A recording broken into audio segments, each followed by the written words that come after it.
Alrighty. Looks like we're alive now. Just give me 1 second to, put some music in the background. I don't know if it's too loud, just tell me. I'll turn that down, but we'll get started here in just a second. Send out some notifications real quick.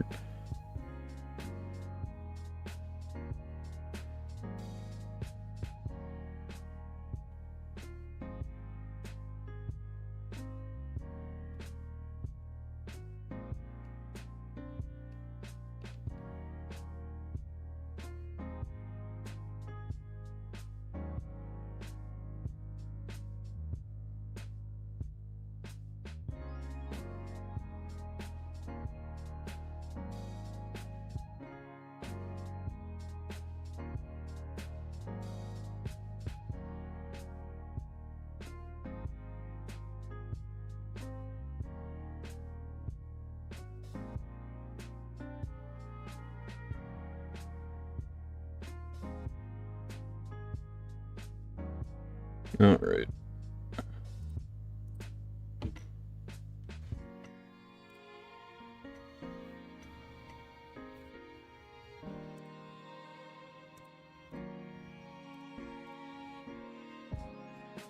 So now I got a second monitor now, and so as opposed to the last stream, I can actually have my shit up on the side. It's so useful. This new mic I have, though, seems to pick things up a lot. So hopefully, don't pick up too much, but maybe you'll like hear a cough, a sniffle, or a water bottle pick up. Actually, my cat wants out of the room. Hold on.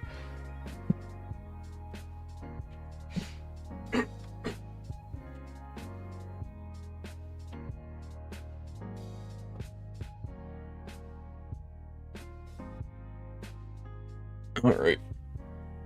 We can start with the first thing here.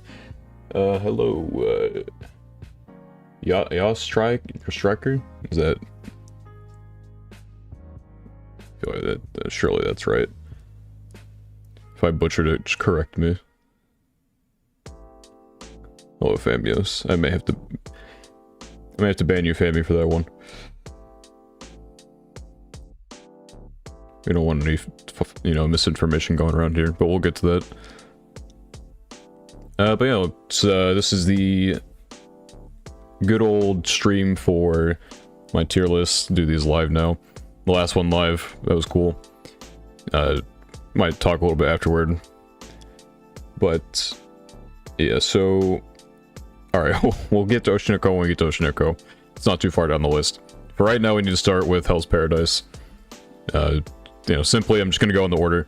I just selected all of them and threw them in. That's the order that they went in. So that's how we're gonna do this. But Hell's Paradise was I'd probably put that in a B tier. I think with Mappa, they did an okay job with the production quality. It wasn't anything stellar. It had moments, but I think what really helped this anime was a very interesting setting, as opposed to like your typical shonen, I guess. The characters were decent. Yeah, the manga, I've seen a lot of people complaining about the adaptation a little bit, but I thought it was fine. I'm on anime only. Maybe I'll pick up the manga at some point. I see it has uncensored titty. That's something for the readers, I guess. But the anime was decent. It kept my attention. I made a video on it. I enjoyed it. Definitely the setting more than anything helped it. The characters were decent. I do think that it has times where it can be like really on the nose with its character stuff, especially with like early Gabimaru and Sagiri. Hello, little kid YouTube. Yeah, visually I don't think it was their most fantastic, but it was decent. It definitely had moments that you look and you're like, that's odd. Granted, the last episode hasn't come out yet, so this is maybe like a little premature. I don't think you could do anything to make me raise it. I think it has a lot of promise. I would maybe... yeah, the concept was definitely something that kept me interested in it. I think going forward, it's something to definitely keep an eye on. It'll probably get a season 2 if I had to assume. But we don't know anything about that right now. It did have... I think there were probably some... Yeah, I mean, I think it's a fine watch. But I would maybe wait and see if there's going to be another season. Because a lot of the manga readers definitely seem like they would rather... Yeah, episode 12 was done pretty well. Big fight moment. Maybe I'm wondering if the finale will have anything big. Probably it's finale, I mean. But we'll see. But for right now, I would say it's a B. And, yeah, I mean, yeah, I don't have much else to say about it, I guess. I had a video on it, so granted that was pretty early on into the season, but any general thoughts I had, more in-depth thoughts, I guess, are more... Yeah, that's exactly where I was going to put it. Dr. Stone has always been, like... It's one of those things where I definitely enjoy Dr. Stone, but it's always, like, a consistent, like... You know, 7, 8 out of 10 type of show, where it's definitely very fun. It's never, like, personally to me, it's, you know, it's obviously very enjoyable, but to me it's never, like, above and beyond. Like, you know... I think we're in the future. I've read the manga. We're definitely getting some good arcs in the future, and we'll see. It'll probably get a full adaptation if I had to assume, especially considering they're already, you know, going 3 seasons deep. It makes money. It'll get one, but I guess you never know. With what happened with Promised Neverland, you simply never know. Popularity doesn't mean everything. But I definitely enjoyed Dr. Stone. It's only the first core. Yeah, it'll pick up more in the second core for sure. This one was more of a setup. I feel like a lot of anime these days are very, like, more prone to getting second cores. I'll talk about this later because I'm infuriated by something that got a season 2, but it was one of those planned second core season 2 things. But once again, we'll talk about that later. But yeah, we'll see. I think it hurts the anime sometimes, maybe, because you'll have... At least if it's like a Dr. Stone situation where you're kind of stopping in the middle of something, I feel like why not just wait like another season to release this part and then release part 2 for like consecutively. But I mean, this is probably just fine for production. Yeah, Dr. Stone, like I said, it's very consistently fun and interesting, and I would say, I still think Season 1 might be, like, the strongest season, just because that's kind of like the grassroots where all the, you know, you start from the absolute bottom, and it's very interesting to see them build from there. But definitely a lot of great stuff as it goes on.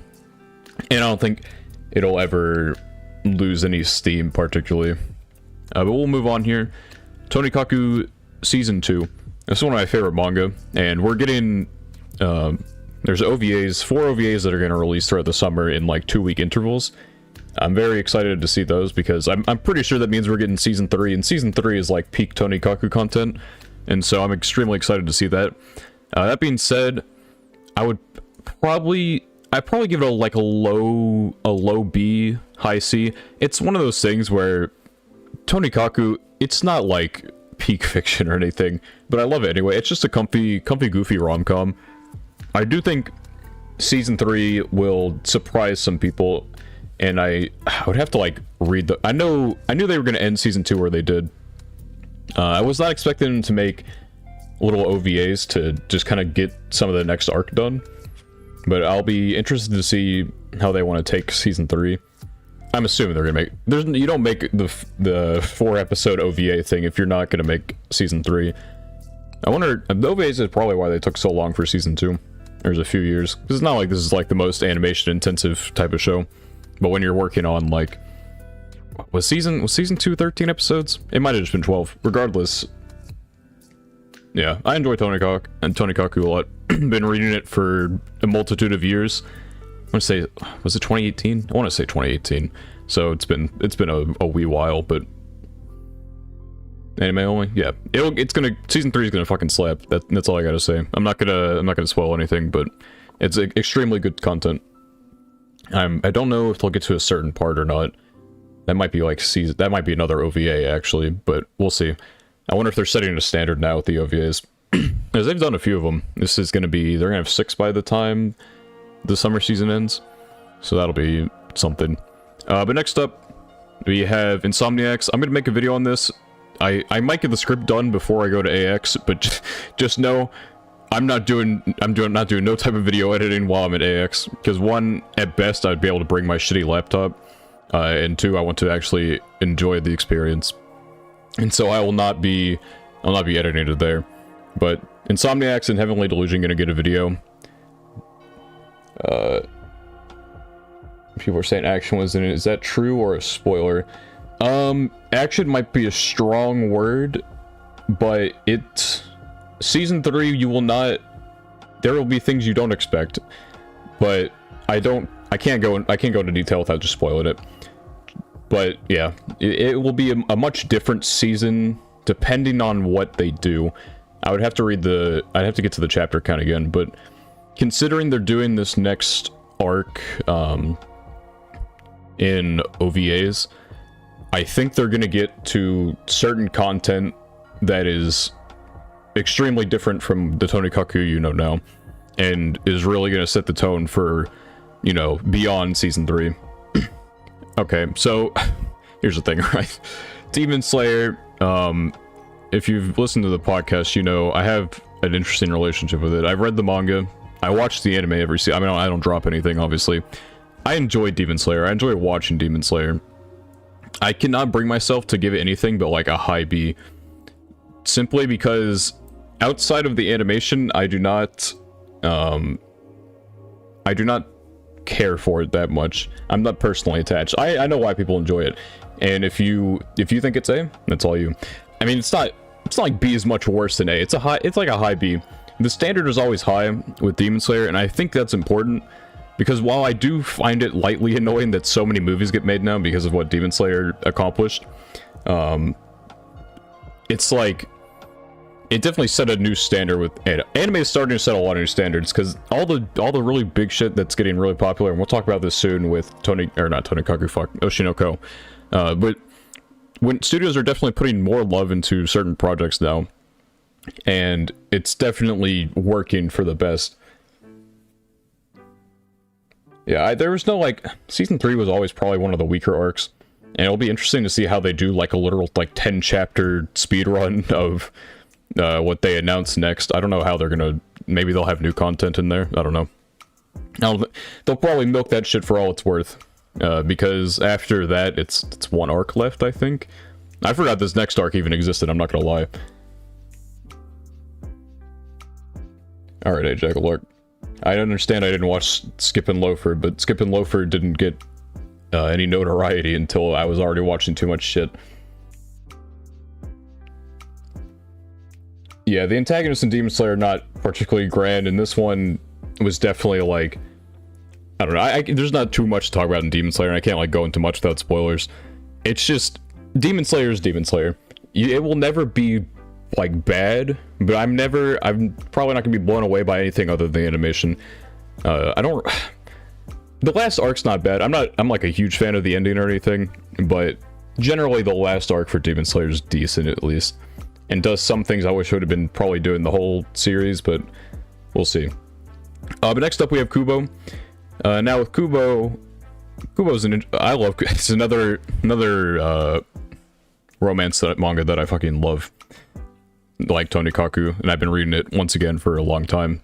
Closer to the start, even more than Tonikaku was when I first started reading it. Shut up, Ajax.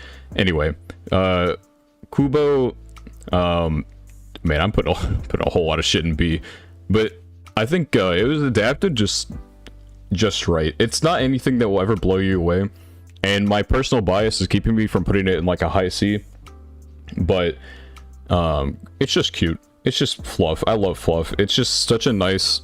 Some of my favorite manga to read is just sit down and not give a shit about anything that's happening. And Pine Jam did what they needed to do with Kubo. Now, maybe we'll talk about it later when we're done with this tier list.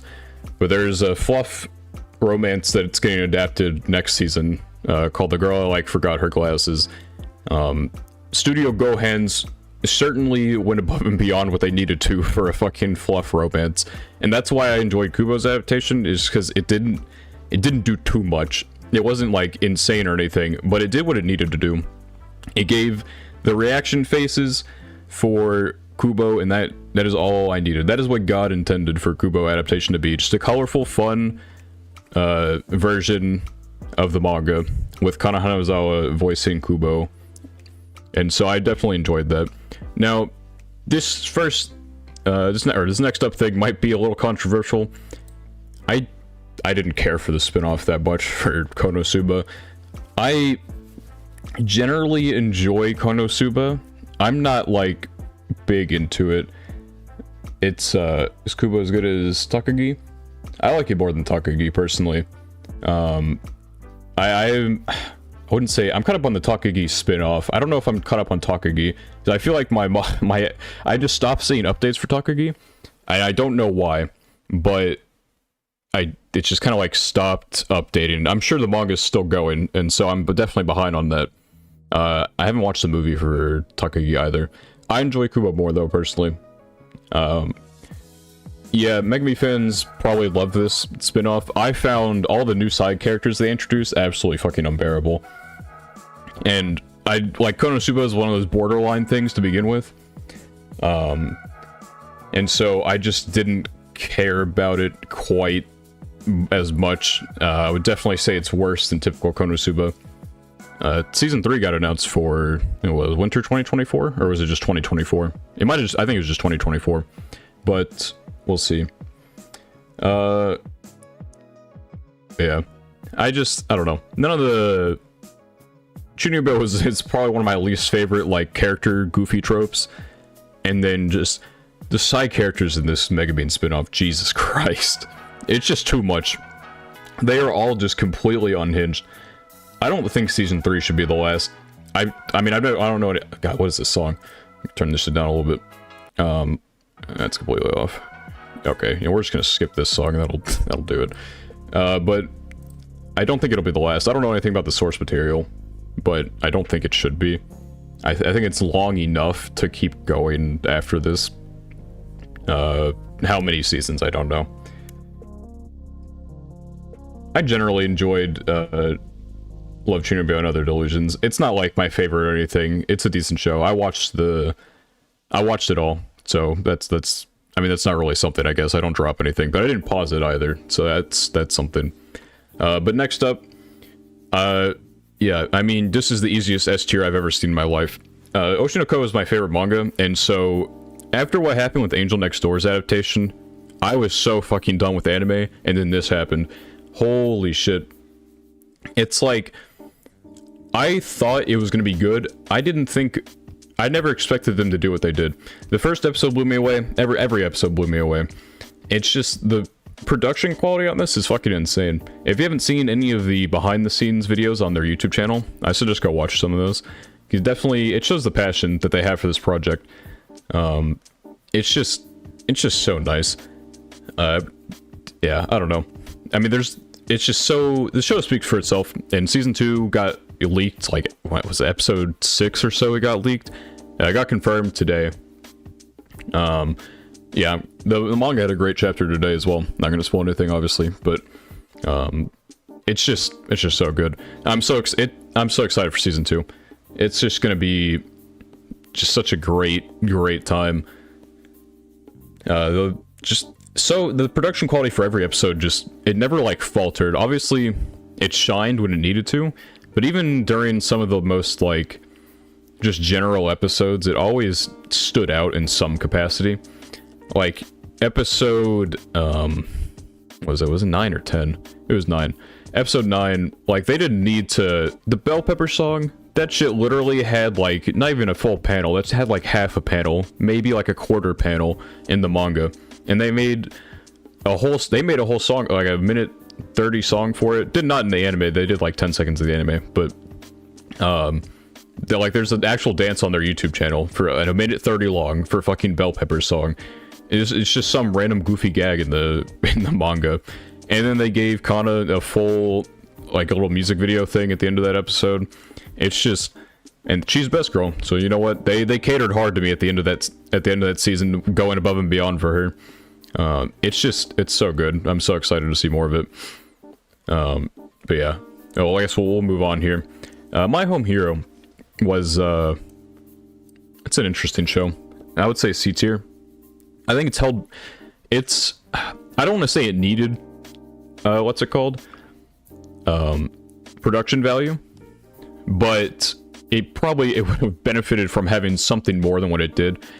Death Note at Home, I don't know, but it was entertaining every week. I wouldn't say it's like insane or anything. I called what happened at the end. Granted, they left it more open-ended, I guess, so you could like literally never watch the anime again and feel satisfied. But you could also, of course, go read the manga. I might read the manga at some point just to see what happens. Hello, LJ Killer. But I generally enjoyed it. I agree with people that say the animation was definitely stiff and not like anything impressive to look at, but I don't feel like it needed that.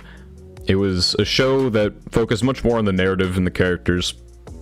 Now granted, the validity of some, like novelist and his wife outsmarting the Yakuza is maybe a step too far, and maybe a little outlandish with some of the things that they were doing. No, this is Heavenly Delusion is this goofy little eyeball thing right here. PK would probably hate this anime. Random old dude smarter than entire criminal organization, but it was fun. I enjoyed it for what it was. I doubt it gets season 2 based on how they ended it. Like I said, very open-ended, but I generally enjoyed it. And then next up we have Mashle. I would say Mashle's in a weird spot, right? I would say it's like a higher C. It's just really dumb, and it's fun. It's a fun show. It's just, I feel like some of the jokes are overused a little bit. Now part of that is probably because I'm watching in anime form, like maybe a cream puff joke like once a week. Yeah, the manga did just end. It's got one last volume coming out soon, or ish, I think. But with the show, it's like, it's generally entertaining. Yeah, there's just only so many like cream puff jokes. I get it. He likes cream puffs. We can make something different now. I found myself enjoying Mashle the most whenever it would just have him pretend like he has magic in the most over-the-top way. Like when he needed to pretend like he could fly, and he just like kicked the air a shit ton and stayed in the air. That shit's hilarious. But when it's stuff like, just the constant cream puff jokes, it's I don't know, it's just not particularly any, I don't know. Should we reorder C tier? I'd put Mashle like up there, I guess, like higher C tier. Yeah, it's not something like insane. I generally enjoy it, I guess. It's not like peak fiction for sure. It does what it does, and sometimes it hits, sometimes it misses, which a lot of comedy anime probably do that. And especially like in anime format, like you have to get to the 20 minutes. It's probably more bearable on a weekly basis. I would say its one problem is that it does try and do character stuff. It just doesn't do it very well. I don't know. I'm not like hyper invested in it. It's something that, it has its second core coming out in fall. I'll watch it, but if it doesn't continue beyond that, I'm probably not going to read it, and I'm probably not going to be heartbroken if it comes, like whether or not it comes back. But next up, we have, once again, another romance. Danger to My Heart, I'm going to put in a B here, but it started off as something I did not think I was going to like, because the main character is a bit of a creature, is the best way I could put it, or he was, anyway. It's just such an odd beginning, and while I never doubted he was going to grow out of that, I was wondering how long I was going to have to stick with it, but luckily it dropped it pretty quickly. And then, once him and Yamada actually started to, like, interact as normal human beings, the show just got exponentially more enjoyable. definitely some like annoying characters in there, but generally I found myself really enjoying it by the end. And I think season 2, or like core 2, I guess, I don't know, they were marketing it as season 2. That shit was definitely planned, but that'll be coming out in the fall. I definitely enjoyed it. Pretty decent production quality. I don't know if I've heard of the studio before. I would have maybe take a look at it, I guess. But yeah, I mean, I enjoyed it for what it was. It definitely got much more. Yeah, the orange guy was annoying as shit, but I definitely enjoyed it. My friend like swears by this manga, and so when we have very different tastes. Like a lot of the things that he really likes, I really fucking hate, and vice versa. And so I went into this with mild expectations. Wasn't very happy with how it started, but really liked how it ended up being. So it was definitely a good little watch. Maybe I'll read it after like second season or something. We'll see if like anything else gets confirmed after that. So I think it's generally pretty popular. But once again, we're on like a romance little gauntlet here. The Goddess Cafe, or Terrace Cafe. I always fuck up the title for that. There's a whole lot of words in there that typically don't go together. Same studio as Takagi, I see. That makes sense, actually. It's like relatively similar in art style, kind of, with how it was animated. How's it the Harem got another season when... Yeah, I was really surprised when this got like an immediate season 2 announcement. I don't think it's Z tier. The first episode is definitely not very good. When the first episode existed, I hated all the characters because all of them were like really stuck in their tropes, and eventually they grow out of that. It's still not like great or anything, but it's enough, like it's enough to make me watch. On my podcast, I say all the time, I treat Harem like a sports team. Like you wait a little bit, you see which character you like the best, and you just root for them to win at the end. And that's how Harems usually go. I don't read them for the quality, I read them for the sport of it. And so it's kind of how I am watching this. I hated all the characters at first, but now I only hate 2 of them. And hate's a strong word for one of them. So really I only hate 1. So I have a horse in the race. I generally like 2 others. One's okay, I guess, and then 1 I despise, and there's no fucking chance she's gonna be the winner. So really, there's no like losing, I guess, in this. I would say Riho is best girl, but I don't know how many people in here actually watch this show. The anime is alright. Yes, I do not like Ami. She is annoying as shit. And I guess it's kind of like her shtick is like the comedy relief, just an absolute fucking goofball. But and she just doesn't feel. Maybe it changes eventually in like a manga or something. It doesn't feel like even a viable option for this harem. Like it's like the 4 of them plus 1. It feels like when it comes to her, just wasn't a character I particularly enjoyed. And she's like the only one who did well. I guess she kind of had like one little moment, I guess. Yeah, I'm definitely a much different character than Ami from Toradora, but they both have blue hair, so I guess they're kind of similar. I would say I think one of my biggest problems is like the character work is like it's like what I said with Hell's Paradise. It's like really on the nose sometimes. And just kind of basic, but it's enough to like get you to watch it and root for someone.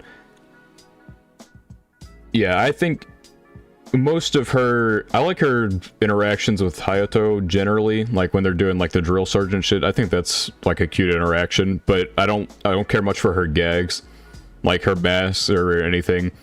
But generally, she's not like I can't watch this anime type of character. But she's just not, like, great by any means. But yeah, no. I mean, that's all I have to say about that. Next up, we have Yamada at level 999. I would say probably like a lower B tier. I'm excited to see how it goes forward. But my investment with that anime definitely went up and down sometimes. definitely more up towards the end. No, not another S. But I definitely did enjoy it. Yeah, it was like a nice weekly goofy show to watch. I love Inori Minase, and so her voicing the main character is definitely a big plus. I really enjoyed the finale. I think some of the characterization it started to go into was more interesting as well, and so I'm interested to see some of how that goes in the future.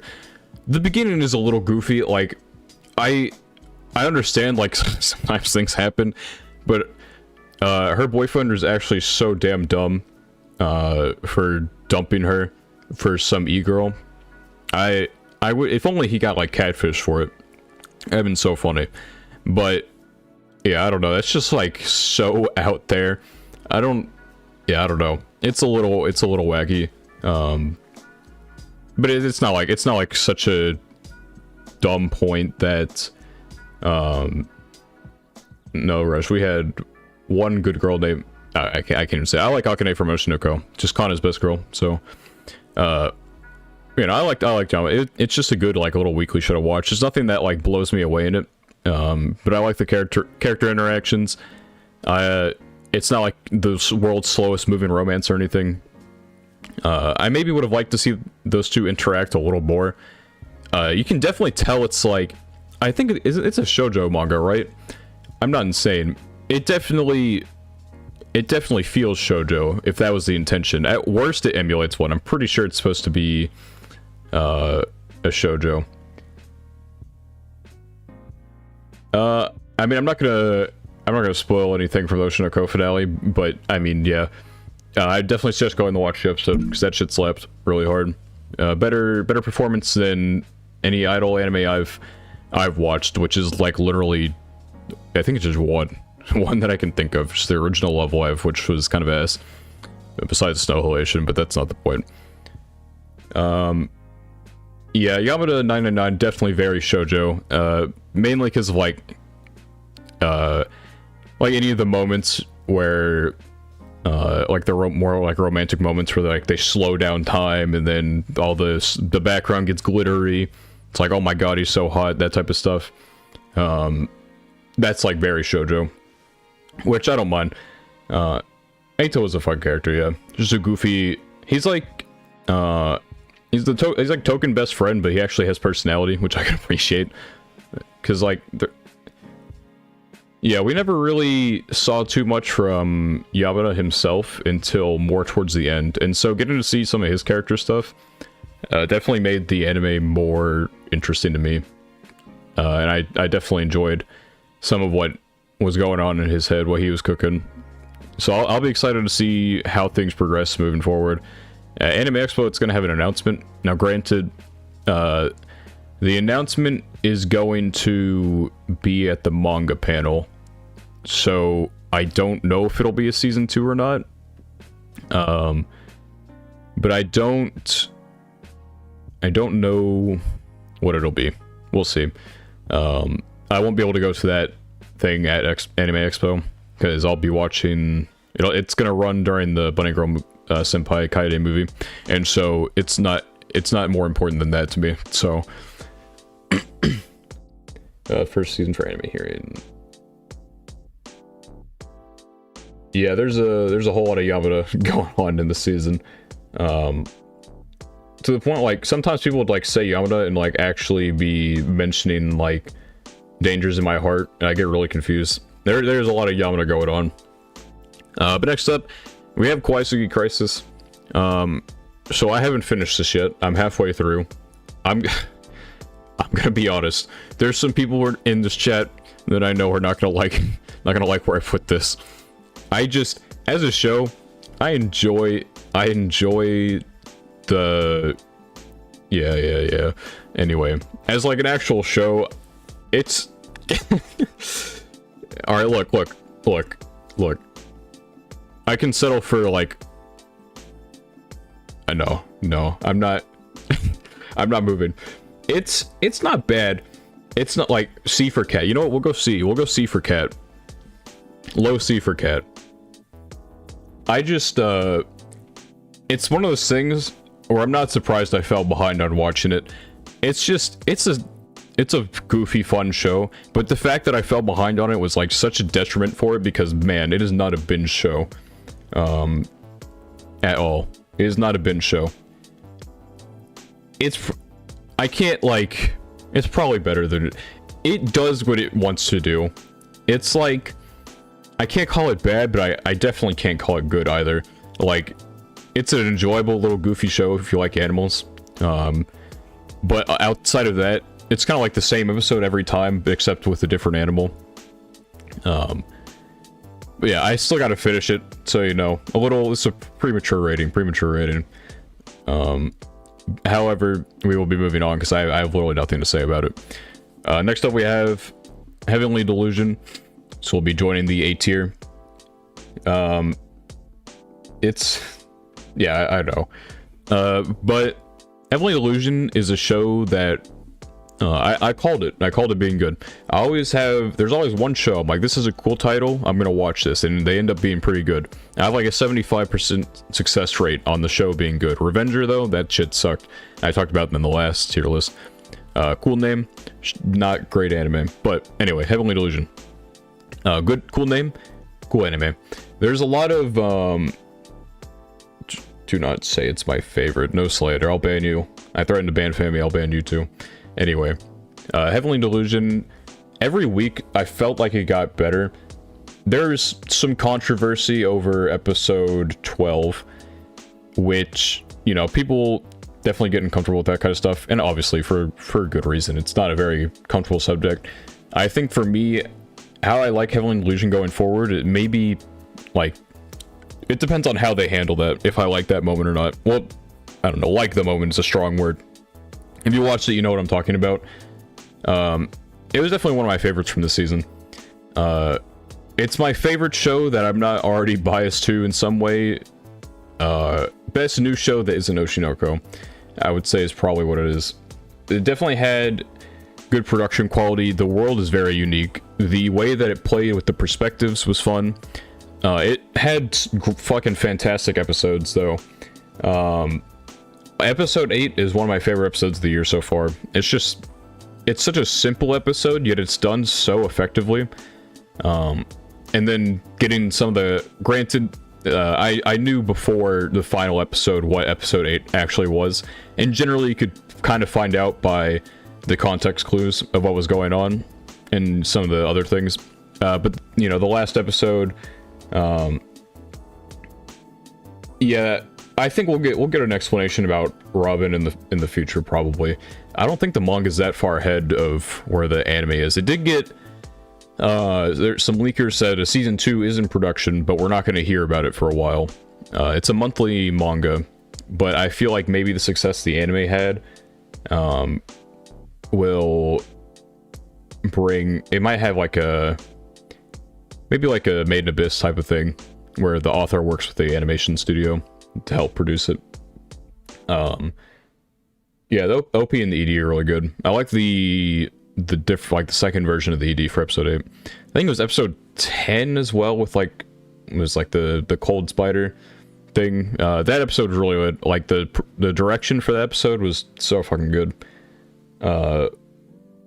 Black Clover and One Piece, yeah, I haven't seen either of those. I might do something with Black Clover eventually, if I feel like picking up a long run in shonen. One Piece I'll read when it ends. So no, I guess they technically were this season, but I didn't watch them. So now next up, My Mortal Enemy. This show sucked so much fucking ass. The F tier is just designed for this. Hello, Penguin. One Piece. Yeah, One Piece was crazy good this week. Yeah. We know, Resh. But the Kizuna anime might be one of the most painful things I've ever had to watch. Generally, I give every show its respect. I will watch it from start to end and keep my attention to it. The only thing I've had that broke that was Rent a Girlfriend Season 2, which I watched on 4 times speed. Which, let me tell you, I wish I could have watched this shit on 4 times speed. Unfortunately, the website I did that on before doesn't exist anymore. But that's not the point. I'm not the biggest VTuber fan, you know. That would be Drew. I haven't watched a VTuber in a long time. Oh yeah, Atrix as well. But yeah, I mean, it's just so fucking bad. I can't believe what studio attached their name to this too. I can't believe it got a season 2. That pisses me off to no end. All the good anime that gets season 2s, and this stupid shit got a season 2. It was definitely planned. It comes out in fall, so it was a planned season 2. But I believe if they really wanted to, they could make this shit in 3 months. This anime is just so repetitive, and there's nothing interesting going on with the characters. I don't like their interactions. It's only downhill from here. I can't imagine that season 2 being any better than season 1. It's probably either going to be the same or worse. The only halfway decent okay maybe performance was on the very last episode.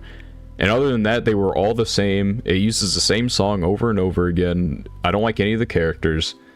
It's just... It's a rough one. If you ever thought about watching this anime, don't.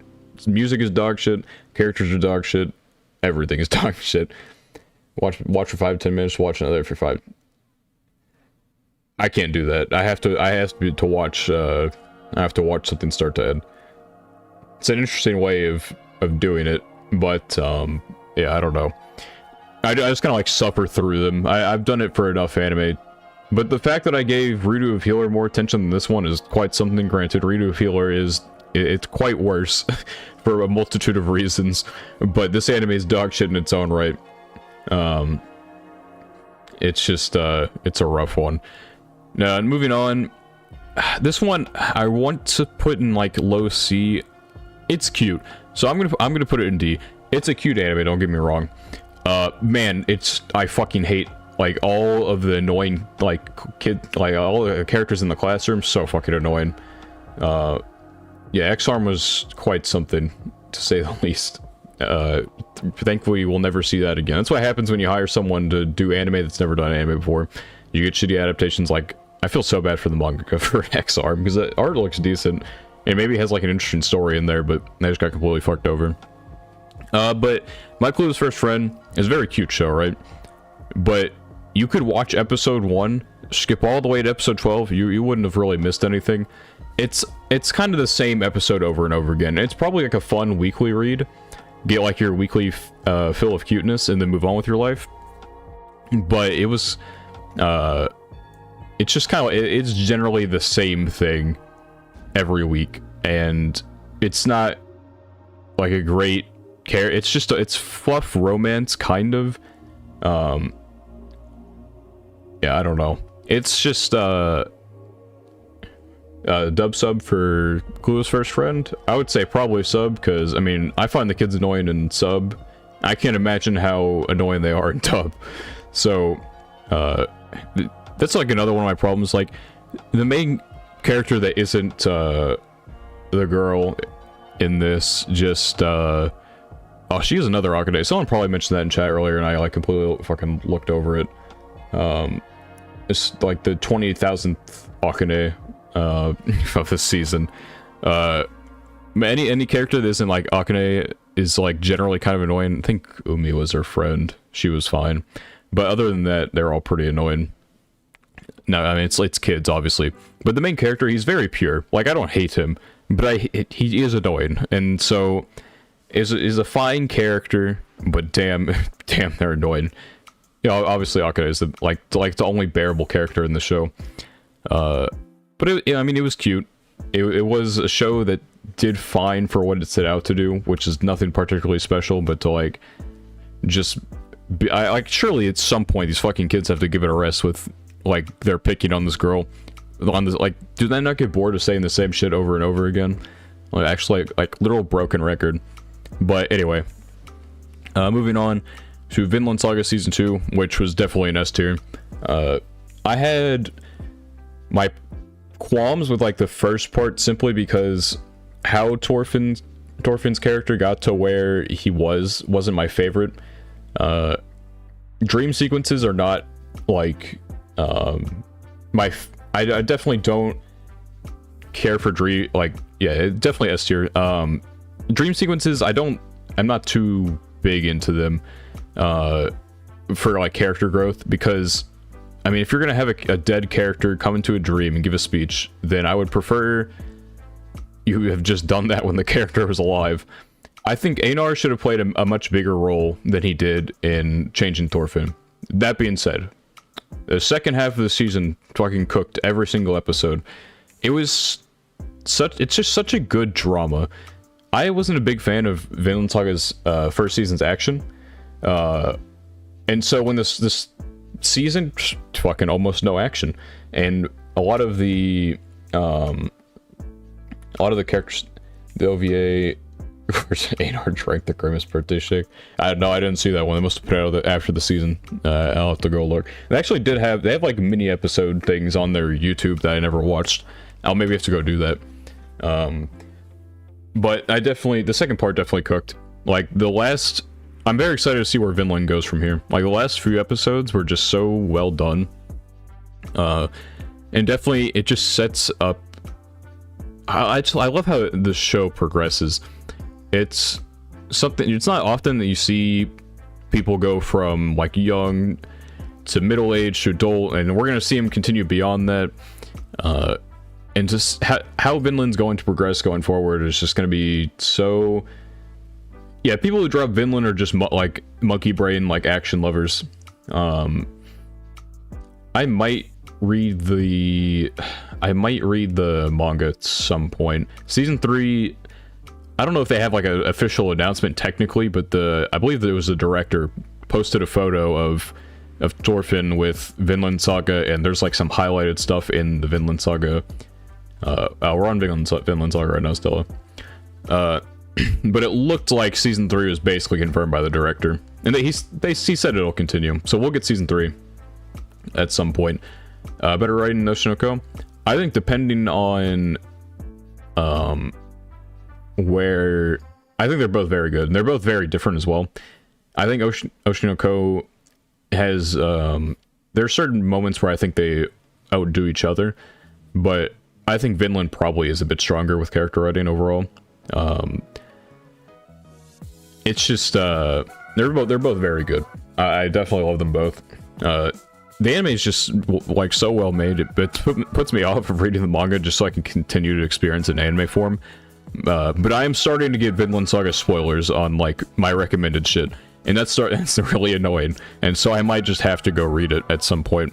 But this manga was once called like unadaptable, and now it's like it's gonna be one of those things where I wonder if it'll be like an Attack on Titan type of thing, where people love the first season, and then they kind of fell off the second season for being different, and then as it continues, like eventually people get back into it at some point, and it becomes like the big thing. I don't know if it'll quite do that. But yeah, season 2 was like a filter. Any of the higher ones romance I may or may not.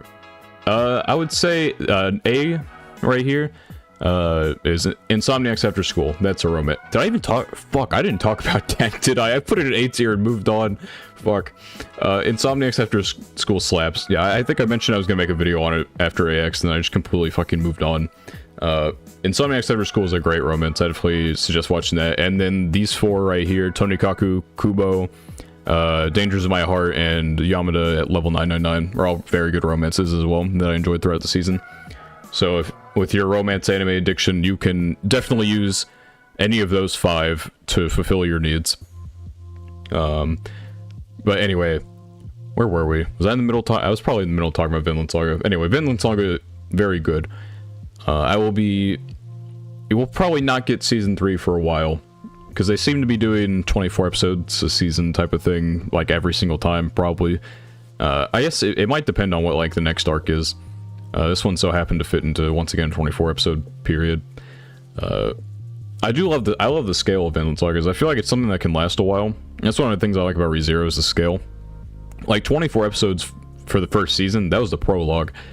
And then the second season was like almost like a mini prologue as well, because I feel like now we're going to start getting into like the meat of what the series wants to explore. I feel like it's just such an interesting show with how it approaches, because I feel like the themes of season 1 and 2 are generally kind of the same, and it's like the effects of war, but they're portrayed in just such a different way. like the glorification of violence in the first season, and then with how it went in the second. I think what I said before before I went on to a little Insomniac rant, but season 2 was like a filter. I enjoy all these anime are just like starting to filter out the anything like character based. A lot of people like action, I understand that, but I wish people would give these character works more of a chance. Like, people who like Vinland Saga in the first one, surely you liked it for more than like a spear being like chucked down a mountain and impaling 4 people, right? It's just something I wish more people would give some kind of mind to. Season 2 is what made a masterpiece to me. To know what kind of message I want to send after the first season. Yeah, it's like, it's what it did with Thorfinn is so, it's a bold strategy to have your main character be so generally static in the first season. You know, he was very one-track mindset, and then it just completely reset him at the end of the first season, so it could do what it did in the second. 30 minutes episode, top tier for ReZero. Yeah, I'm excited to see, even with 30 minutes, they were still having issues getting like a bunch of stuff adapted in there. I'm excited to see season 3 of ReZero, because I want the episode count. I really want the episode count. One of the guys in the web novel community has inside information, and he says the episode count is going to satisfy people, even though they're doing arc 5 and 6, which realistically, that's a lot of content. Like, the every arc going forward, it has enough content realistically for a 24 episode season. Maybe not as much arc 5. Arc 5 is more action heavy than any other season, but at the very least arc 6 afterward is like 24 episodes worthy. And so it'll be interesting to see how White Fox is like in shambles. It'll be interesting to see how they do things going forward. Hopefully they collab with another studio, because I don't think they can handle, 5 and 6 for the same season. I don't think they can handle that personally, especially with the action of 5. They'll probably, at worst, they'll get help for 5, I feel like, but they'll probably get 5 and 6. They'll probably collab with a studio.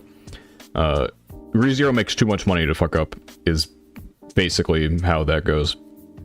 I don't enjoy action, admit the animation is nice, but yeah, that's like, I talked about that earlier with Demon Slayer, where I enjoy action anime, but I don't put all my stock into action like a lot of people do. In enjoyment, if you put all your stock into your personal enjoyment or something, that's completely fine.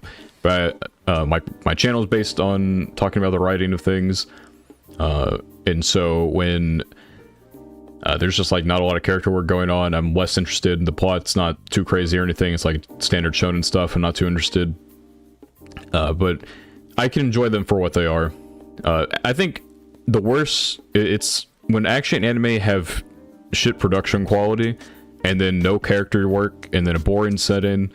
It's just, that's when it all culminates into like, man, it's just rough, because stuff like romance anime can have lower production values because they don't need they don't need crazy, like Action Sakuga or anything like that. I think Rem alone was enough to make half a season. Rem sales are, I mean, they make a new Rem figure like every other day. She probably like single-handedly funded all of season 3. Like, it's insane how many Rem figures there are. It's like a never-ending factory. Yeah. ReZero makes so much money. Katakawa posted their earnings for one of their quarters. It was the quarter after ReZero sales were done. Like, they didn't have any more ReZero anime Blu-ray on sale. Their sales dropped 40%. It's a big fucking number. They lost a lot of money by not having ReZero. And so, I don't think they're gonna let White Fox fuck it up. However, moving on to our last little thing here. I've been watching the new Pokemon anime. I stopped watching Pokemon after I watched XY, but I didn't watch Sun and Moon anime. I didn't watch Journeys. But I started watching this new one now that Ash is out of the picture. I thought maybe it'd be interesting. I've been having general fun with it. It's not like insane or anything, and there are things it does that I was hoping that it wouldn't do. Like in one of the episodes, a Pokemon learned to move, a TM move, not through TM, but just kind of like learned it in the middle of a battle. And I'm like, really? Like, I don't know. it's probably been done in the Pokemon anime before, but I was really hoping they move away from that type of stuff. And like, this dude has a Charizard and a Pikachu, and he's not he can't beat fucking like Skarmory and Corviknight. These Pokemon he should definitely be able to take down. It's a little frustrating when it does that. I'm interested to see where it goes though. Learning the same move the Pokemon learn. Yeah, okay. Pokemon series. Yeah, XY was like definitely the peak of the anime. I just, like saw a bit of Sun and Moon. It might have had some interesting stuff in there. But I didn't go all the way through. Doing a crossover with DC. I fucking hate I hate superhero stuff. I think it depends on, I don't know, dude. It might have like good production quality, but I wonder, an isekai anime with DC superheroes sounds so odd of like a choice. Yeah, when Fuecoco learned Stomping Tantrum, I thought that was pretty dope. Okay, it's a TM move, right? And it's just kind of like learned in the middle of the battle. Yeah, Pokemon is definitely like generally consistent with quality. XY, I think it went a little bit above and beyond what it usually does. Then it kind of like took a step back maybe when it started to like change the art styles and stuff. It's at the end of the day, Pokemon is a kid's show. Like, I can't get too picky about things, but you know, thoughts on the live action One Piece. I saw pictures from it, and that's about all. I haven't read any of One Piece. I haven't watched any of One Piece, and so I can't speak too much on it. For the One Piece fans out there, and because I have One Piece fan friends, I hope it's good. I can't imagine it will be though. It's Netflix, man, and we've seen this shit before. Apparently the Flash movie wasn't particularly well received. Yeah, I mean, I heard the Flash movie was like generally enjoyable, but had like horrible CGI. But I don't really go see superhero movies anymore. At some point, I'll probably watch the new Spider-Verse, but other than that, like I'm definitely cooked. Marvel after Infinity War, I don't give a fuck. DC never really cared. Like, I do think DC with like the Dark Knight trilogy, that shit's like, you know, basically like peak superhero stuff, and it's fucking Batman. Like, he doesn't even have superpowers, basically. His superpower is he's really fucking rich. Hope Oda makes OPLA good. Yeah, apparently he has a lot of like pull over that, so that'll be interesting to see. Yeah, I don't know. You can see Sky DC. Yeah, it's something I'm interested in. We'll see what it. I don't think I'll watch it. Maybe I'll see what like the consensus on it is.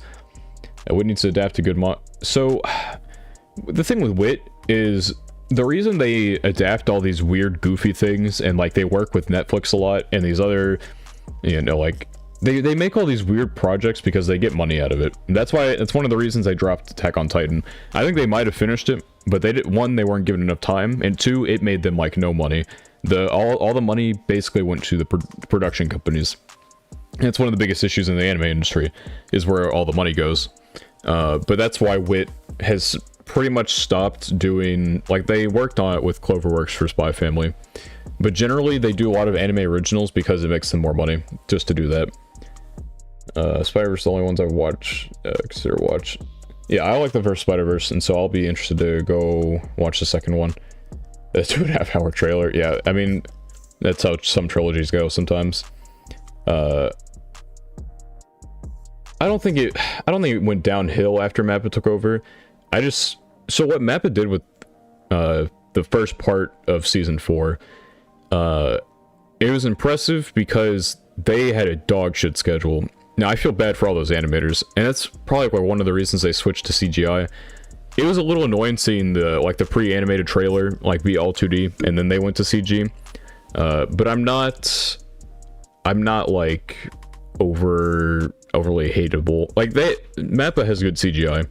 I'm not that much of a CGI hater, unless it like looks like dog shit, which Mappa's doesn't. I think Mappa did a fine job, especially with the schedule they had with the first part. AOT not finished. Yeah, that one last special episode. I read the manga, so I certainly have my opinions on the ending. I might make a video on it. Yeah, what studio was getting completely fucked over, and so that's kind of why they moved to the more original stuff. Like after Attack on Titan, was it Vivi like immediately? And they do a lot of Netflix stuff because Netflix gives them the money for it. Yeah, the manga ending, I mean, no spoilers, but it's a very divisive one. I'm going to be interested to see how the anime onlys react to it, and what kind of discourse might come from that. Personally, I hate it, to be clear on that, but Japan Spider-Verse has some... Yeah, Spider-Verse I saw, like, it's like 100+ artists quit because of the production. It's just... Fucking companies, man. Companies do not give a fuck. And all the money goes to the people who do nothing. And so, it's how things are. It's unfortunate. Hopefully, you know, things start to change from that. People hold a lot more power than they realize, and eventually I think there's going to be like a turning point in the future where so many people are going to be fucking fed up with conditions in certain areas. But for right now, you know, a few companies have a lot of fucking money, and just kind of like control a lot of different shit. Yeah, Wit Studio could definitely have, there's a lot of, like, Wit Studio had a good thing with Vivi going. I wish they did more like that. They did Bubble, which, like, visually and soundtrack wise, Bubble was really good, but Bubble story sucked ass, and so that was kind of, you know, unrelated question. What's your favorite anime? My favorite anime is called World End, not the Harem. Suka Suka's, it's Japanese short. It's a long fucking title. My AniList is, if you go to like my channel page, it should be like linked in like on the banner. Mappa is doing a lot of fucking projects. They need to chill. They really do need to chill. It's just, they're a big studio, don't get me wrong, but I feel like they would be much better off diversifying their resources. Like, World End, not the Harem, yeah. Not the Harem. I'm sad that I have to, like, make that distinction these days. Yeah, it's what, it's like my favorite character of all time comes from that. She was like the inspiration for my current channel mascot that you see here. Speaking of channel mascot, I did get some new art done.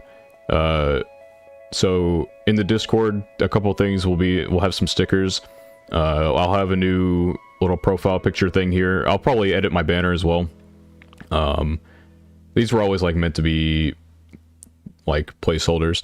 The ones in A tier is Insomniacs After School, which is like a romance slice of life thing, and the other A is Heavenly Delusion.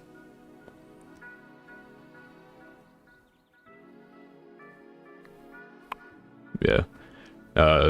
I'll probably deal with, because I want to put a link to the Discord. Fuck, is there one? I don't think there's one in this description. The link to the Discord should be, if you go to the channel page, once again on the banner, it should be there. It will not be a Project Sakai sticker. We will keep the ones that we have. Yeah, the one on my banner should work. Worst case, there are some in the video descriptions. I don't know, because Discord made it so only like community servers can have it like permanent invite links. I did make it a community server after that fact, but I don't know if the old links still work. I'm assuming they do, but if not, I'll replace them at some point. But I think they should work. At the very least, like latest video. Okay, it does. All right, cool. Glad it still works. Yeah, Project Sakai stickers are like the most free sticker stuff of all time. But I'll have a couple stickers in there. Based on channel mascot, and I'll change my channel profile picture, the Discord picture and stuff to. I need to put a background behind one of the stickers because it's gonna act as a sticker and as the picture. But at some point, are you supposed to be Anime Expo? I leave on the 30th, and then that lasts from the 1st to the 4th, and I'll come back on the 5th. I might do maybe on the 6th. I have some games that I kind of want to play on stream, and so I might do some of those. Have like a chill stream where I play a goofy, like, simple game, but just talk to chat for a little bit. Granted, I say simple, easy games, but some of them are like there's a Souls-like one in there. There's a couple Souls-likes actually, so I probably have to pay attention in some degree. But those could be fun.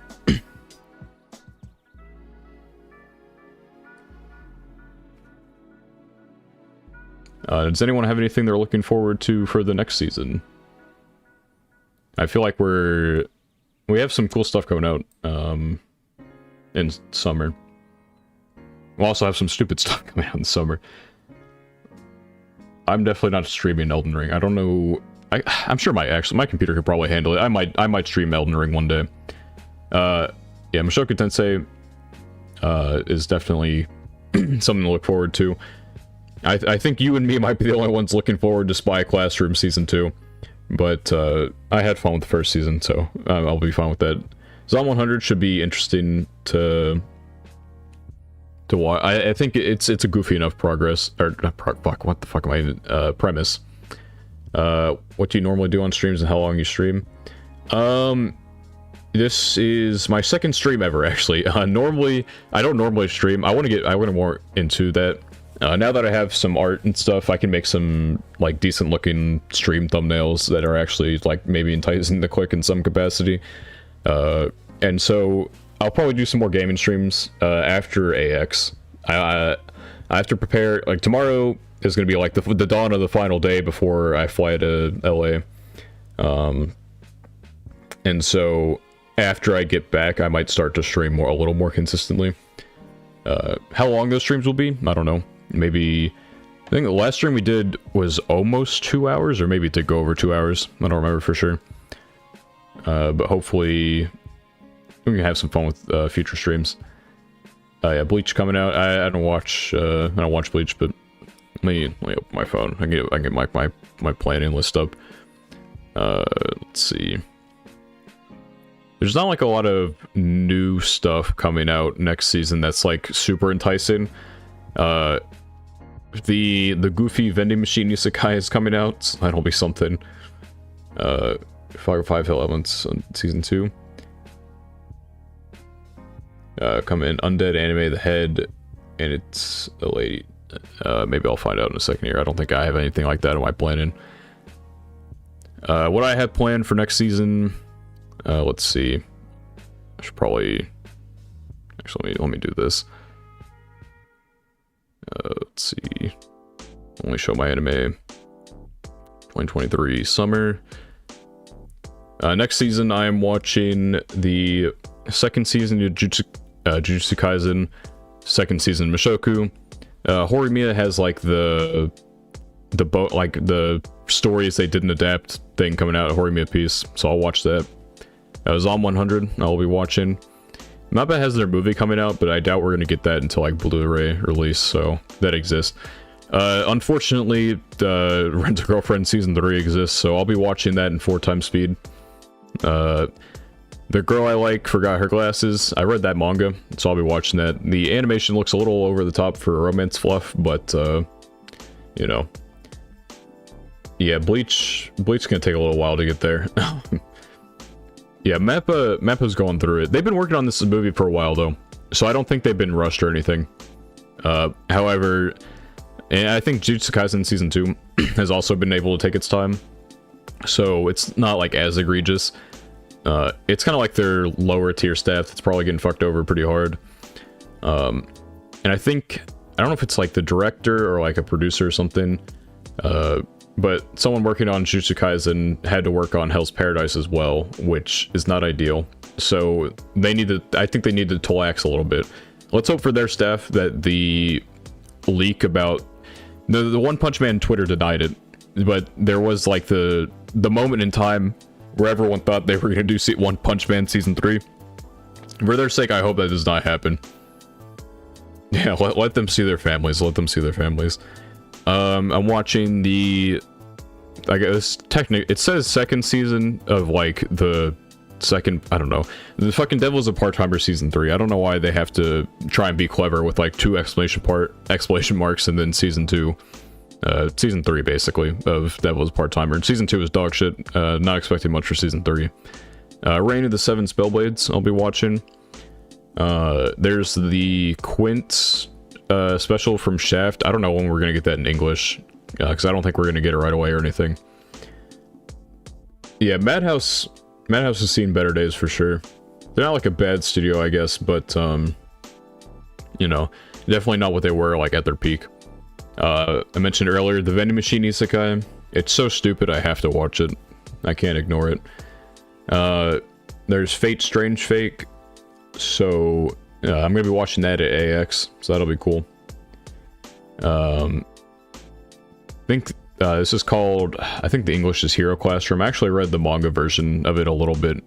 It's not an isekai, but it's like a reincarnation power fantasy type thing. It's gonna be really bad, but since I read the manga a little bit for it, which is like, it's a light novel originally, but I'll watch it simply because I know of it. My Tiny Senpai or whatever it is, I'll be watching that. It feels kind of similar to like My Annoying Senpai, except like reverse, sort of. Yeah, Fate, I think it's supposed to be like a, what is it, like a prologue kind of to the story? I don't know. I don't play like the Fate Grand Order games or anything. I don't read any of the, I've only done like the 3 main Fates, Zero, Unlimited Blade Works, and Heaven's Feel, so I don't know like too much, but I don't think I need to know anything for this. Saint Cecilia and Pastor Lawrence seems like it's going to be cute. This is my prediction for something I'm going to enjoy. Yeah. Helk comes out. Helk I was maybe going to watch at Anime Expo, but I think we're going to be watching Dungeon Meshi instead. Which one comes out much later than Helk does. There's no reason to watch the Helk premiere when Helk is going to be this season, and Dungeon Meshi is going to be all the way in winter. And I'll get to see new Trigger anime announcement. Ryza no Altier. I mean, if anyone's seen the PV for that shit, whew. I mean, the fucking thighs on that girl, holy shit. I have to watch the anime. My annual list should be linked on my banner. It might be in the description too, I don't know for sure. But Lolly Fate and Babylon are the only ones that are left for me to, yeah, I don't know. Fate Stay Lolly might be, I don't know, dude. It's, I've seen things. It's quite something. I don't know if you need to watch that one. Bless you if you do. I have my co-host for the GochuCast, PK. He lost a bet and has to watch it eventually, but I want him to watch Clanhead, and so I'm gonna have to watch Prillia with him to get him to watch Clanhead, or at least it will force him to watch more. So we'll see how that goes. But yeah, it's gonna be quite something probably. Yeah, Ryza, yeah, he lost a bet. It's the most unfortunate thing. Yeah, I wanted to watch Clanhead. So good. Fuck, let me look at the English title for this one. The Dreaming Boy is a realist. Looks like it's gonna be a shitty harem, and so I'm gonna pick it up, of course, as God intended. Shiro's in Prillia, but it's like it's an Ilya spin-off. It's like, it's ecchi lolly. So do what you want with that information. Spy Classroom Season 2, talked about that earlier. I'll be watching that. The Tonikaku OVAs that I don't remember when the first one airs. It's like, I want to say like late July, like mid-July. But every 2 weeks, an episode of that will be coming out. So I'll be watching that. And the last thing is the second season to Mononogatari. Not Monogatari series. Don't mix the two up. This one is shitty shonen instead. This is another thing. I can't believe we got a season 2, man. So unfortunate. So unfortunate. Is anything continuing next season? I don't think anything is. Nah, shouldn't be. I guess Pokemon, technically, but... and then... Nier Automata comes back in like the middle of July and is going to do like its last 4 episodes or like 5 episodes at once or some shit. I haven't watched since episode 1, so I'll have to catch back up to that at some point, but I'm not really looking forward to that. I didn't care too much for what I'd watched in episode 1, and it's a game adaptation, so you know, It's I don't know, you know, it's just it's a thing that exists, and I'm not like overly excited for it. Yeah, that's everything I'm watching for next season. There might be at least everything I'm gonna watch at the start. I don't know. There might be more that people talk about. Imagine how much money the old harems they got left. Yeah, I mean, there's a lot of money waiting in the past for things. Oh. 3 a.m. on your end. Thank you for being here at 3 a.m. If you need to go to sleep, 3 p.m. for me. We're a little far away. If you need to go to sleep, then you can do that. You won't hurt my feelings. I think at AX is Dungeon Meshi and Rurouni Kenshin remake are the only things from like future seasons that I'll be watching early. Oh, and Eminence season 2. I'll get to see the first episode of that. Got into an anime tier list and actually almost completely agree with this. Insane. Thank you. I've like my taste is perfect. I've never had a bad take. I say that people would certain people would probably look at some of those things on my list and not be too happy. But you know, I always have my reasons for my takes. I'm not gonna monkey say something shit. Shut up, bro. I'll fucking put Koisuki Crisis in D. Don't make me. I'll give it D for dog instead of C for cat. My thoughts on Dragon Ball Super? Super had moments where it was kind of fun to watch, but generally I wasn't too into it. I think what hurt it most was redoing arcs. Like, I think the Battle of Gods movie on its own was fun. Battle of Gods arc in Super was not grand. And then the Frieza arc redone, not too great. I didn't really care for. Fuck, was there an arc in between Battle of Gods and Resurrection F? I think there might have been some filler shit in there. The Goku Black arc was fine. I think there's some goofy. It could be a little goofy at times, but I generally enjoyed seeing Trunks. And Tournament Power was. It was up and down. The writing was a little shaky, but I had fun with it generally for the most part. I just don't think it's that great. I think Z definitely better. Trinity 7, it got, I need to watch the second movie of that still. I started watching it one day and then I fell asleep. No fault with like the show or anything. Like I was really fucking tired. Dragon Ball Super. I have not watched that yet. No.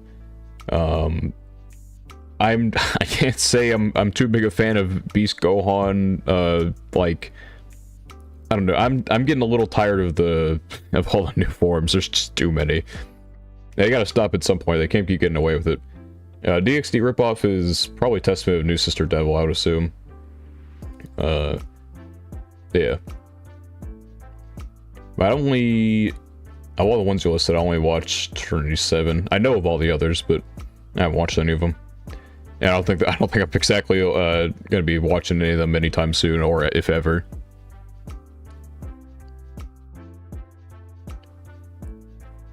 Because they're not like the traditional harems are easier to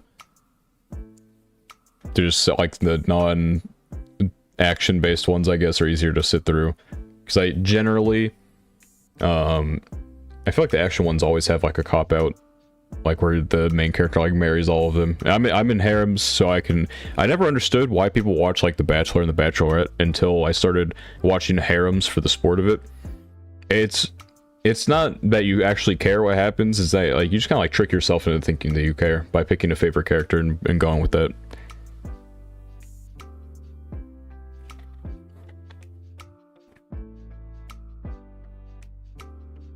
Quince was a fine harem, I think. I think the ending could have been done better, but I'm not like completely disappointed with it. I think Quince is like the closest we've gotten to like a good harem in a long time. Yeah, I mean, I want my favorites to win too. I get very upset when mine don't, and that's the fun of harems.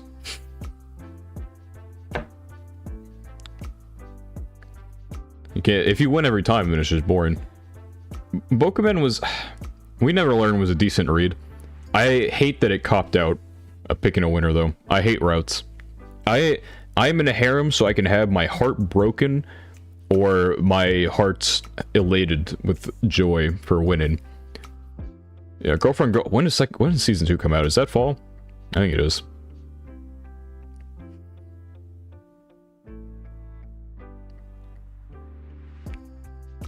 She was my third choice. The winner of Quince. I mean, at this point, I can't imagine anyone cares about Quince and hasn't watched it, but I don't know, it's just definitely not who I wanted to win, but I thought it was fine. Anyone except for a couple characters I was fine with. I got my middle choice. I thought it made sense given certain context things, but I think it might have been a little rushed. Or not even just rushed. I think we rushed to get to the conclusion, and then once we reached the conclusion, I think it dragged on a little too long. Well, we will not be getting to season 3 of Quince, family. The movie was very much the ending of that series.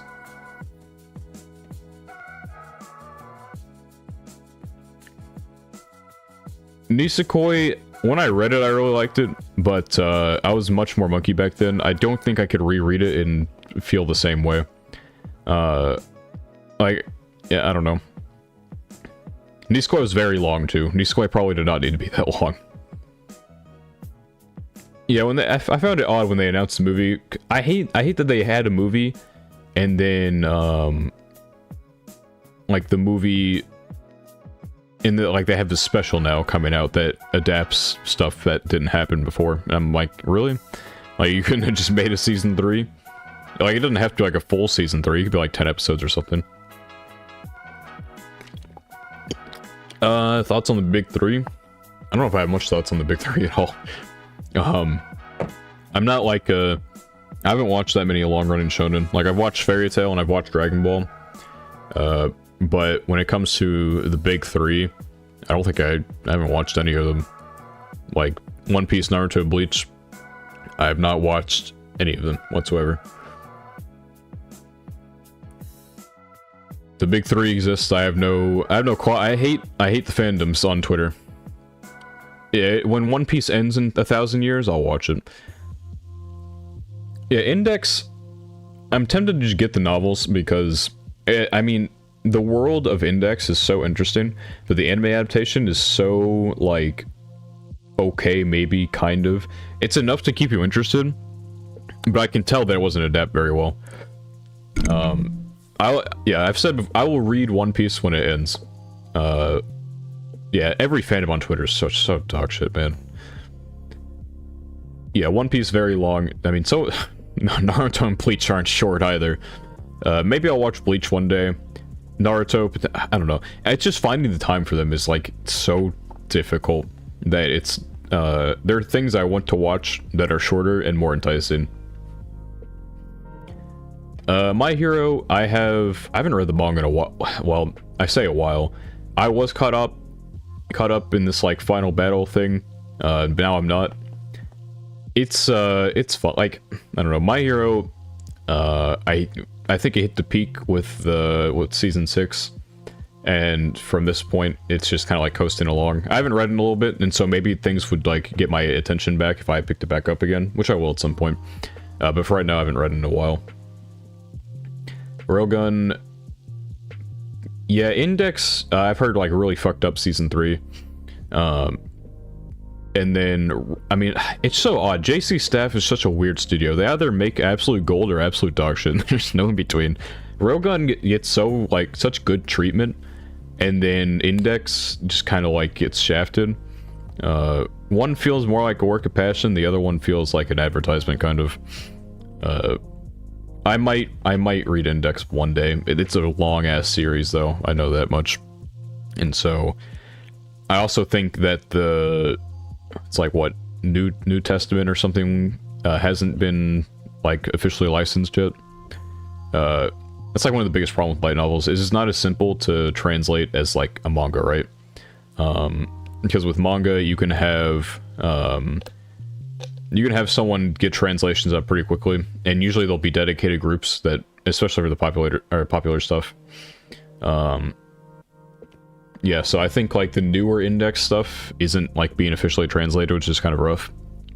So maybe if that gets picked up, I might try and get into it.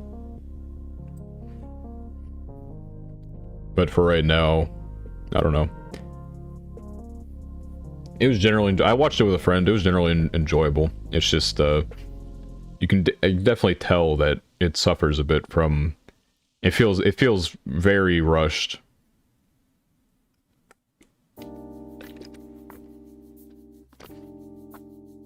Which is unfortunate, because it is, like I said, it's an interesting world. Like, I don't care. Like the accelerator anime was kind of inward, kind of mid, for a lack of better descriptor. It was something I watched, and I didn't like absolutely hate watching it, but it was definitely like I could have gone my whole life without watching it, and I wouldn't have cared. But Railgun Index are definitely both extremely interesting watches. You can generally like watch. I think Railgun succeed. You don't have to watch Index to watch Railgun, and so I wonder if that probably just helps Index in general. You do a One Piece tier list on how strong you think they are. Probably not. I don't know if I want to like spoil myself on characters. What do you think about psychological anime like Classroom Elite, Tomodachi Game, Tokyo Ghoul? I haven't watched Tokyo Ghoul or Psycho Pass. I definitely don't think I'll ever watch Tokyo Ghoul just because like the shit that it gets. Like maybe I'll read the manga one day because apparently it's supposed to be pretty good. Psychological anime in general just depends on how it's done. Like with Classroom of the Elite and Tomodachi Game. Tomodachi Game is it's a watch for sure. I think I have the Classroom of the Elite novels on my shelf. And I think I'm going to read them at some point. Because from everything I've heard from Classroom of the Elite fans, the novels are supposed to slap. It sells a lot, so the novel must slap hard. If it's like one of the top novels in Japan, on a pretty consistent basis. And the story is pretty interesting. I think psychological anime, a lot of the time, like, I guess it depends on like what you like mean with psychological, because like ReZero I would say is psychological as well. Just more like a psychological horror or thriller, as opposed to like the big brain type things with like Classroom of the Elite, Tomodachi Game. Yeah, Tokyo Ghoul, it's unfortunate. I hate seeing things like a lot of things back then got shafted with their adaptations. Psychopaths has a lot of stuff going on. Like I think it has just a shit ton of seasons and movies and stuff. Classroom of the Elite, season 2 was like the start of where it's supposed to be really interesting, but then they absolutely just fucked the production quality in the first half of season 2. Like if you see like the Blu-ray versus the Blu-ray versus like the actual anime, the differences are just so like what all they had to fix. It's just such a stark difference. It's insane. Like they really flubbed that one.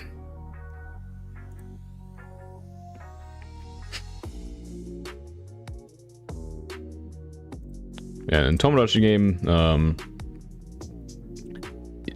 I didn't like the start of it, and then I generally I could kind of enjoy watching it a little bit beyond that. I did not like the beginning at all, to be honest. I don't know, it's just it's a goofy anime. I'm not gonna read it. Yeah, I mean it's good that they delayed it. Hopefully they like don't, this is for the best and not like just because they had to delay it because of how bad things are going. Like, I don't know. It's so odd to me that like some of the highest selling novels can just get fucked like they do with adaptations. Like you'd think they would be paying attention to that as to not, you know, have any problems. But that does not quite happen.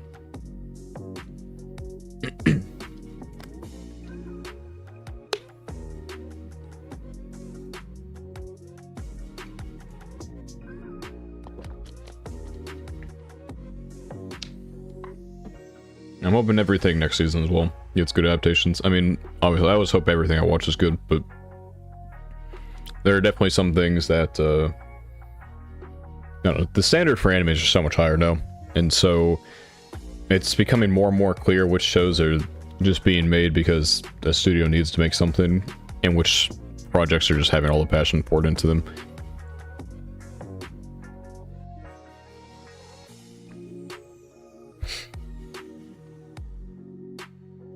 I think maybe Golden Kamuy. I have not. I've seen the bear. I also saw there was a scene on Twitter that I saw recently that was very, very interesting. I have no idea what the fuck the context was. I don't think the context could possibly save that. It seems very goofy for sure. I heard everyone who watched it really likes it. Fifth season got announced. I think it's final one as well. Maybe I'll watch it one day. I think I just have other priorities besides. Yeah, I mean everything I've seen of it has looked very goofy, and so it doesn't strike me as something that like I need to watch at this moment right now type of thing. And now that like the final season's been announced, if I ever watch it, it'll probably just be a big binge. Before I finish anything, I need to finish the Monogatari series. I did it. I said I'd finish all the Love Lives as well. Two very different shows.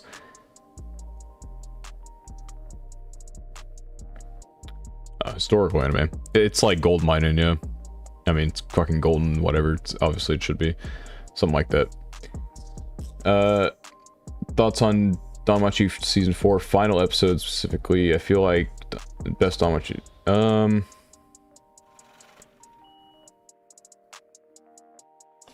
The final episode. I have my video on Danmachi. It doesn't talk like hyper specifically about that final episode. I think what made it feel underwhelming a little bit, I still think the whole season was very good, and I enjoyed the season thoroughly regardless. It did feel lightly underwhelming considering like the stakes that had been set up, and to get out of that situation in the way that they did was a little surprising to see. But I think a lot of context got left out. I talked about it with some commenters on that video. And it seemed like a fair amount of context got left out to like how all of that occurred, which is a little unfortunate because I feel like we could have used it. I think it was obvious enough that what they were fighting was injured to the point where they could fight it, and it wouldn't feel like, I don't know. It wasn't like, I think they maybe could have done better, but I also don't know how much like wiggle room the source material probably gave them to make that fight more intense than it was. But I think it was a fine finale. And apparently things are supposed to get only better from here. So I'm excited that Danmachi finally did something good. That's why I don't drop shows. You know, you never know. I probably would have dropped Danmachi back in season 2. Had I, you know, had decided that I like dropping things, but here I am, stuck watching a whole lot of dog shit so I can get something good every now and then.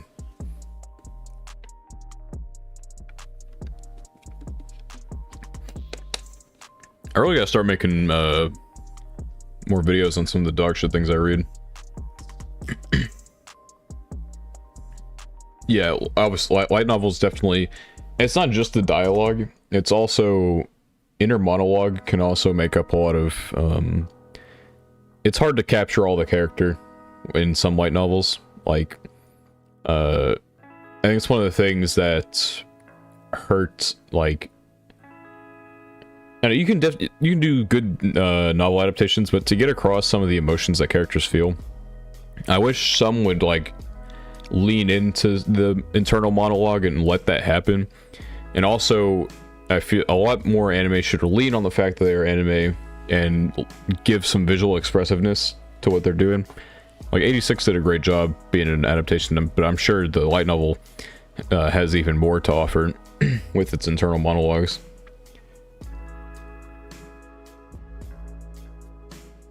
Yeah, Danmachi, I didn't care that much for season 1 and 2. I like 3 a lot, personally. Season 1 was fun. Season 2 was kind of rough. But I like season 3, and I really like season 4.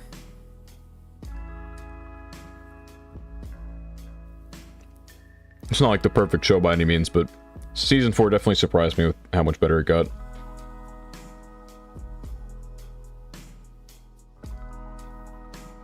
Yeah, you gotta watch part 2. I mean, I can't speak on it as an adaptation. I liked Heaven's Feel. I did not like Unlimited Blade Works. Which is like the easiest way I can put it.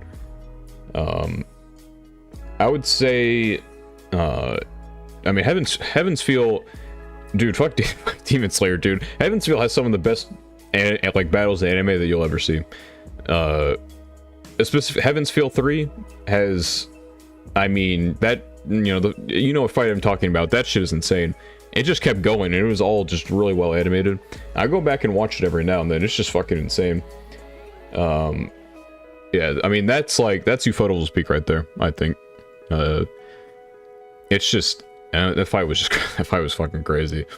I didn't really like Unlimited Blade Works because I feel like all of the characters from Fate Zero that were in Unlimited Blade Works felt like worse characters, and then all the characters from Unlimited Blade Works that they introduced felt better in Heaven's Feel. And so UBW just like, I don't know, man. I did not like it. I did not like Shiro as a character in UBW.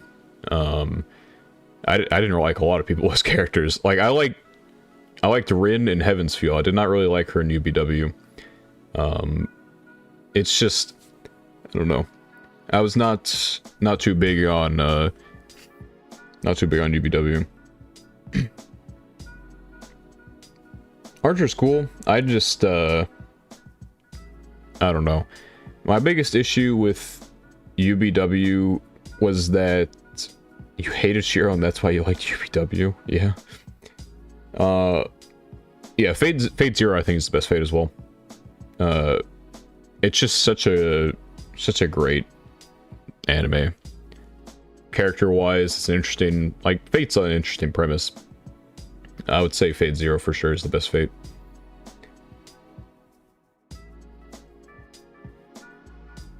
Worst photo adaptation, I'd say Zero and Heaven's Feel yeah, Zero and Heaven's Feel are good. Heaven's Feel 1's more of a setup, but I liked Heaven's Feel 2 a bit, and then Heaven's Feel 3 was really good. Emiya cooking. I'll watch that one day, maybe. Fucking, what was I gonna say? I feel like with Heaven's Feel, you need to watch UBW, unfortunately. I feel like the context from that anime is important. Because I like the very start of the first movie, though, alright, you've already seen this shit probably, and they just, like, skip ahead of, like, a lot of context. But, Heaven's Feel gave me a lot that UBW didn't. Oh, you big Sakura guy. Yeah, Resh in the chat here is also a Sakura guy. I found the way she says senpai very annoying. Personal best girl from, like, the 3 Fates I've watched would be Saber, probably. Just for her character in Fate Zero, which is so good.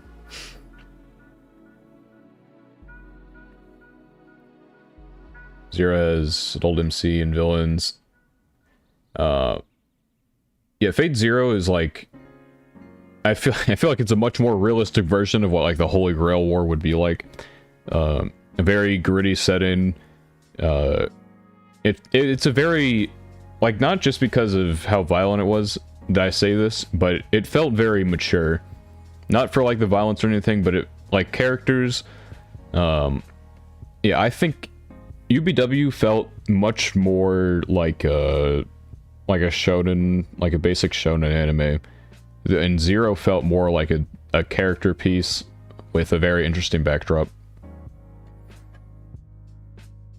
Kritsuke was definitely, like, it's a great character, man. One of my favorite male characters for sure.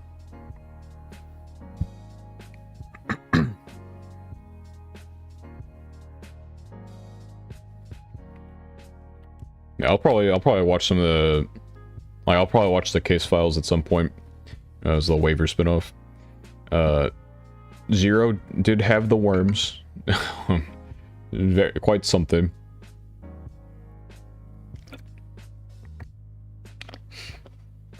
It had the worms, but it had best characters, so.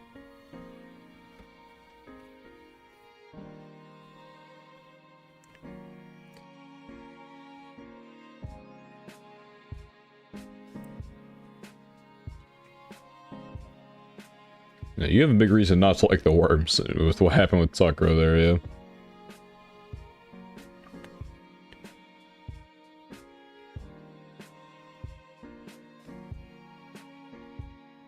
Yeah, Ufotable... I watched God Eater, that kind of sucked. And so...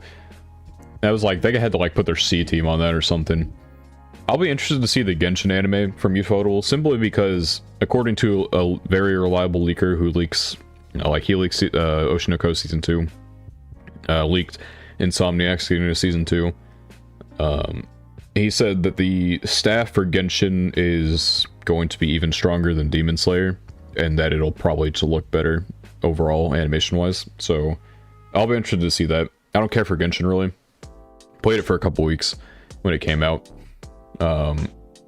Yeah, Genshin, they're probably getting a fuck ton of money from MiHoYo.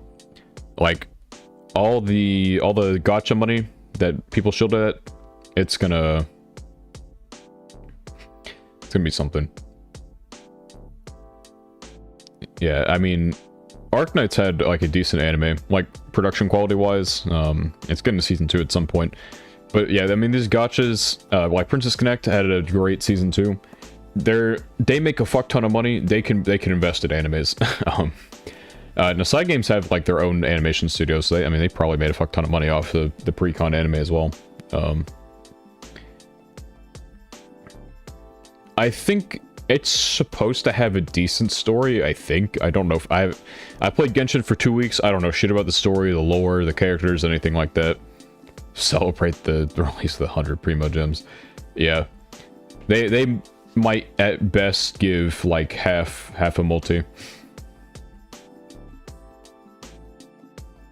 But I could see them giving a third of a single.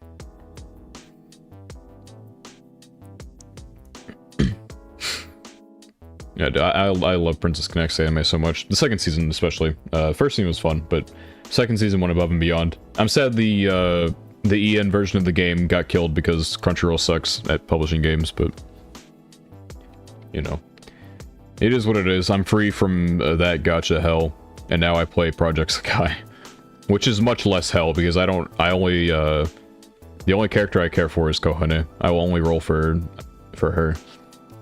And so I save, I don't have to shill money or anything.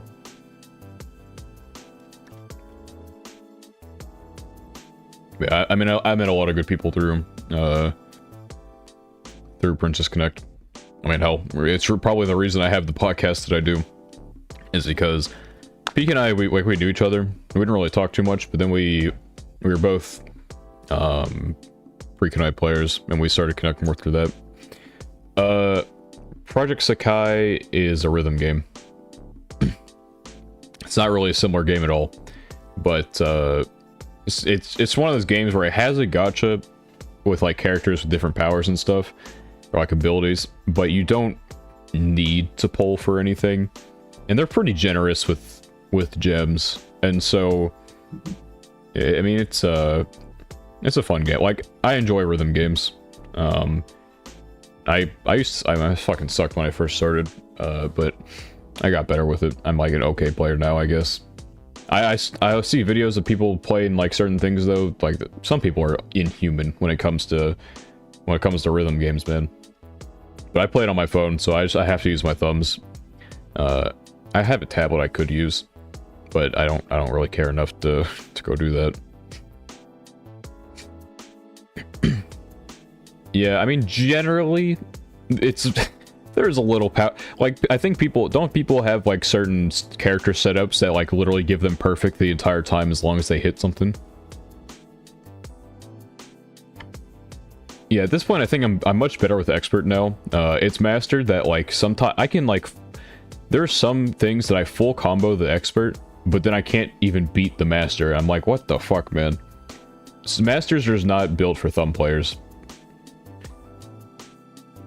Yeah, rhythm games are fun. It's just decent songs. I'm not like too big into the... They have a lot of Vocaloid stuff in there. I don't really care too much for that, but some of the songs in there are like good covers from like actual people.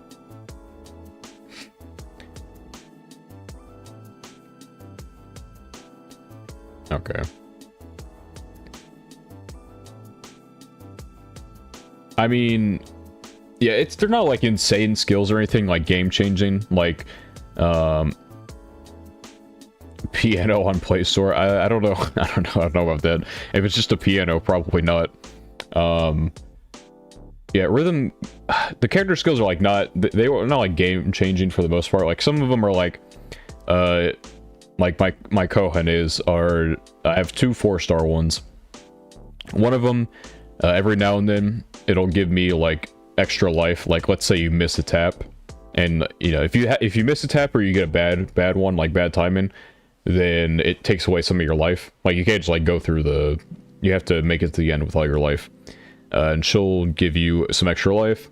Or another one I have, as long as anything from bad to perfect, as long as you hit the note, you will get a perfect for like a short amount of time. And so you have like 5 characters in one little round.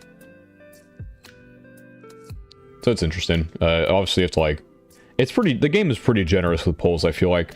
Obviously, like any gacha game, you can get fucked over, but I generally, except for when I re-rolled for my main Kohane, because when I started my account, I just fucking re-rolled over and over for her because she's my favorite character from there.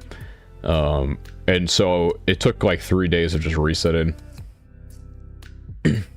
No, you're fine, man. Don't worry.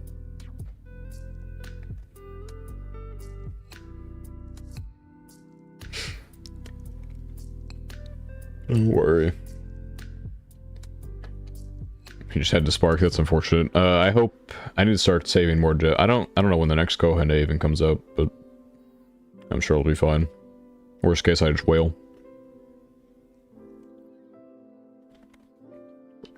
Not that I would like to wail, but you know. I don't know. I think I have like maybe like one 4-star Kohane I need that I can even get at this point.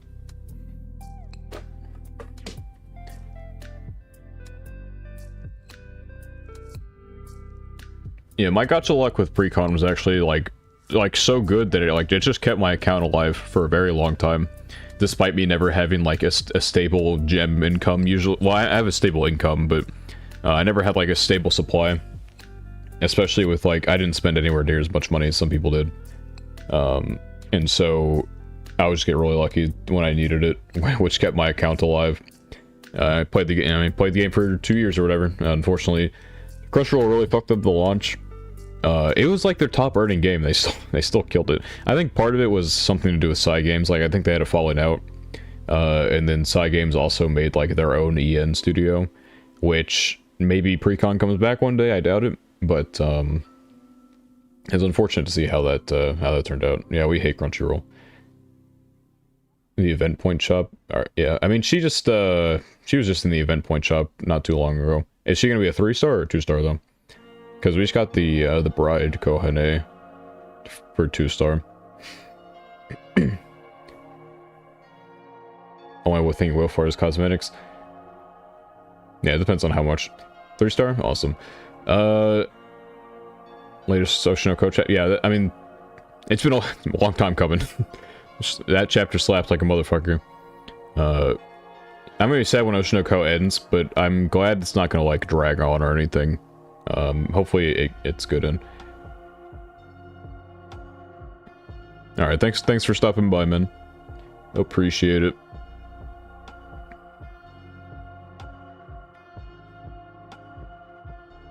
Can't blame them for being scared of spoilers.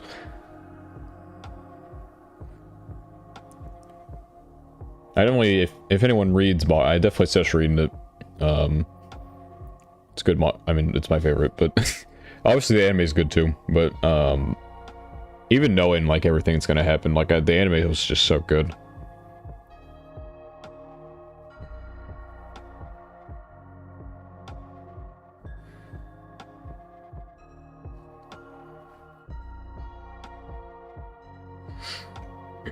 Maybe go for like another 10 minutes at the 2-hour mark, just so we can.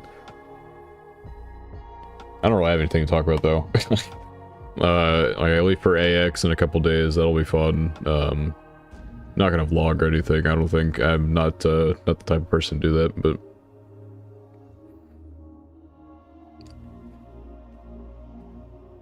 if anyone here is watching and hasn't joined the Discord, you should do that. Not that we use the Discord too much, but it's there. The more people we get in there, the more it might get used. Yeah, I think at this point, no one's gonna continue something like High School of the Dead. That would be, it'd be a little awkward. Because, like, Berserk is going to, continue with, you know, the friend of the author and his assistants are going to continue it. Which I think he probably gave them their, and they took a while to make that decision as well. So I think he gave the blessing, and then they probably decided, like, do we actually want to do this type of thing? Which I need to read Berserk soon, because it's, I mean, it's like right up my alley for that type of fantasy. I just haven't done it.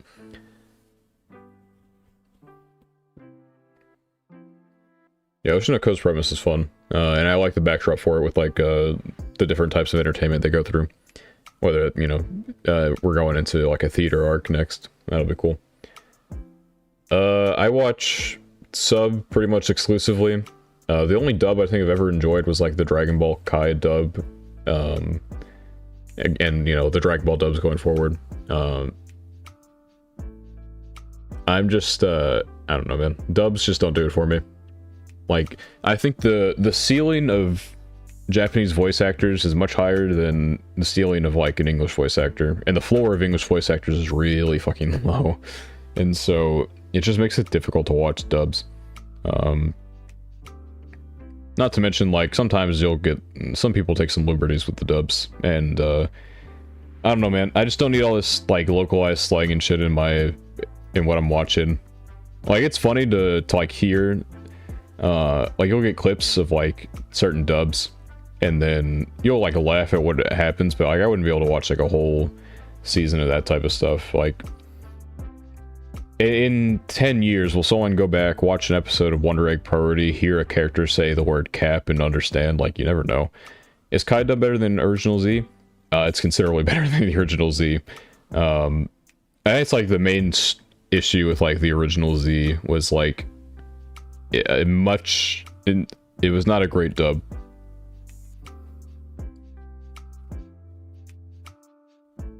Personally, I think Kai is probably a better experience in general. It cuts out all the filler.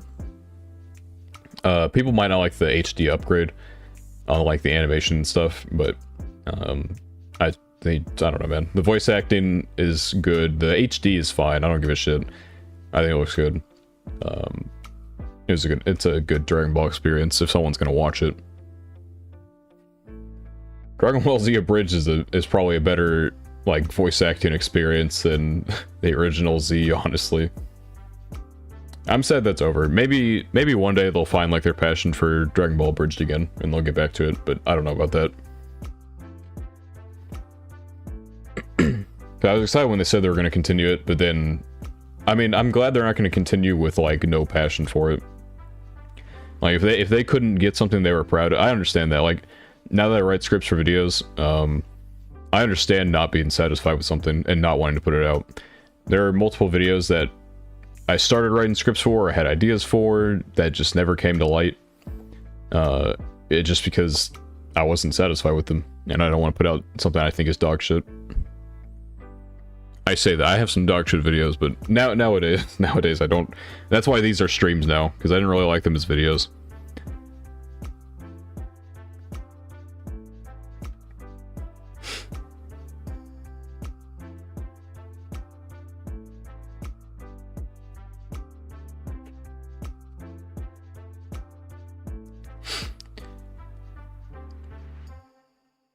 Yeah, I think the old animation style is good still. There's nothing wrong with it. I think the voice acting is definitely what would, like, turn me more off of, like, if I were to go back and rewatch Dragon Ball, for example, I would just do Kai because the voice acting is considerably better. Yeah, it's just, like, you can compare, like, you know, Sean Schimmel to the original voice actor for like Goku.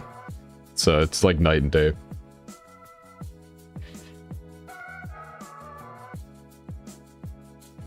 I don't know.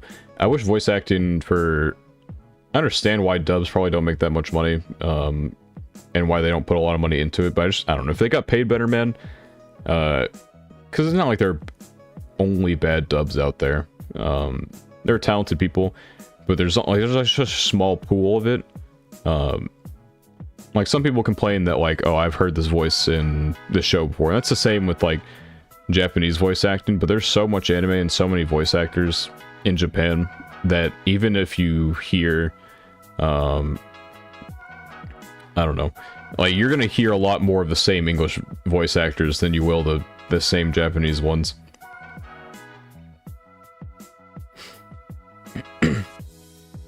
Yeah, Oshinoko's great, dude. I love Oshinoko.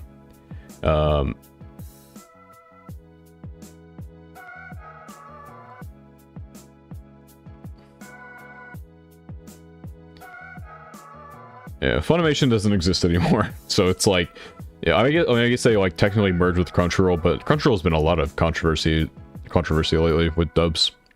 You know, it's not great. Like they had their thing with Mob Psycho, and then what was it recently that they're like, what show was it? Where was it a game that they had to like get? I don't remember what game it was. There's a game that used completely different voice actors for like the characters because Crunchyroll's like, nah, we own your rights. You can't go do that, which they don't. But they were like threatening their voice actors. Just a fucked industry, man. Everyone hates Crunchyroll.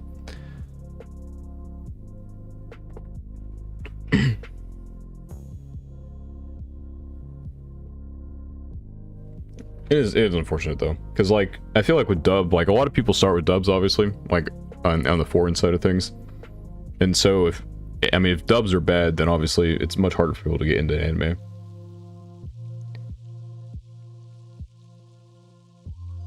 Yeah, so it's unfortunate that not all dubs are made equal.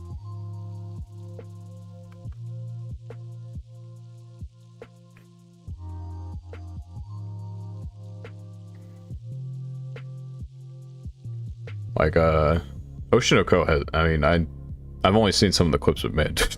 Some people are not trying too hard.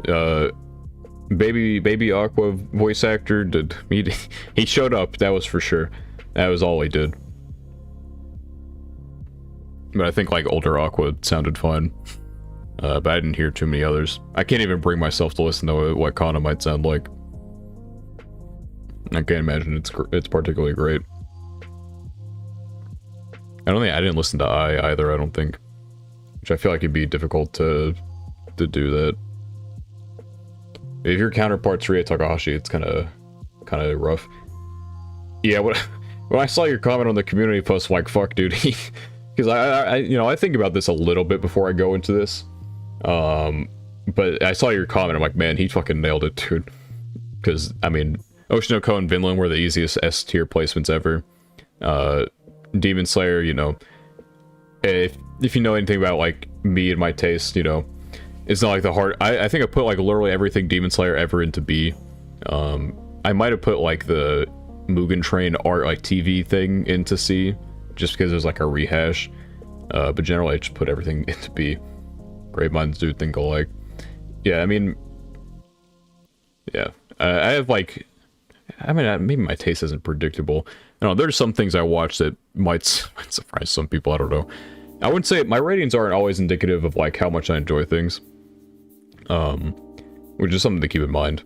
Especially when like going through my annual list, like you'll look at my favorites and you'll look at my ratings and be like, he gave this like a 7 and it's one of his favorites.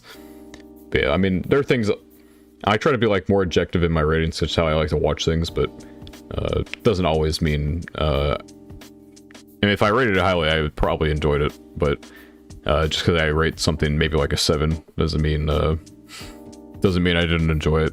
Like stuff in the C, like My Home Hero was generally enjoyable. Like I generally enjoyed most of what's in C. They're just not like the standouts or anything.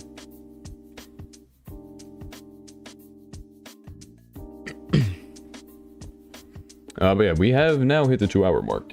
And so I'll probably end the stream here. If anyone has any like last questions or anything to get out, you can. It's not like I'm like completely like whatever on time. But yeah, Dangers in My Heart was the first few episodes might be a little rough, but push through those. And then once he stops being a creature, it's much more watchable. Yeah, I had fun with the stream. I definitely want to get I want to get more in. That'll be like a post-AX thing. But Blue Lock's dub was funny. I don't think I might have heard something from Blue Lock dub. I don't remember though. Yeah, it might have been at worst. I think episode 4 at worst is like what's it called? Yeah, go have fun with Oshi come in. Great final episode. Great final episode. Yeah, I think post AX, I might do a stream on the 6th. I'll think about it. It depends. I'll get back on the 5th, and I feel if I'm feeling up to it, I might do one on the 6th. But I don't know. Maybe I'll like poll which game I play because I have like 3 of them sitting there. But I don't know. I don't know which one I'll do first. I have one that I want to do first. Maybe I'll just do that instead. But we'll see. We'll see. Definitely want to stream more often though. I need like looking more into like actually having like it's a scuffed ass stream setup. I just have like the chat on the side so I didn't block the ratings. I have my little voice thing down here. It's a very, very simple setup. But with 2 monitors, as compared to before, I can definitely do gaming streams now, and it'll be much easier to what's it called? My computer should be able to handle streaming games as well. But yeah, that'll be the things here. I'll probably, yeah,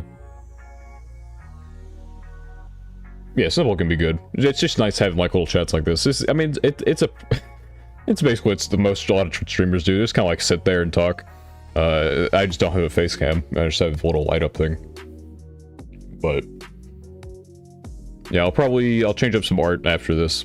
You'll see the channel icon change when I like probably in a few minutes, honestly. I'll throw those stickers into Discord, all that good jazz. Yeah, I had fun with this one. I'm excited to for next. No, fuck no, I'm not doing a VTuber model. This is a channel mascot, not an identity. So, yeah, I gotta get into the AI VTuber market. Make my mascot like an AI VTuber. Let them do streaming for me. Make life a lot easier. Just have it like run 24/7. And you will see a face cam before you see a VTuber model. I will absolutely not be doing that.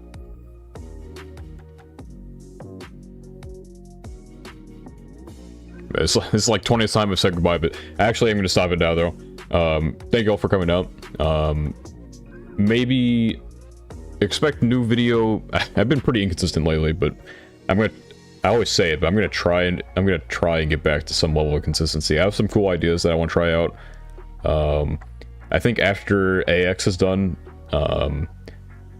it'll be Insomniacs, Heavenly Delusion, and then while I'm letting the new season play out a little bit, I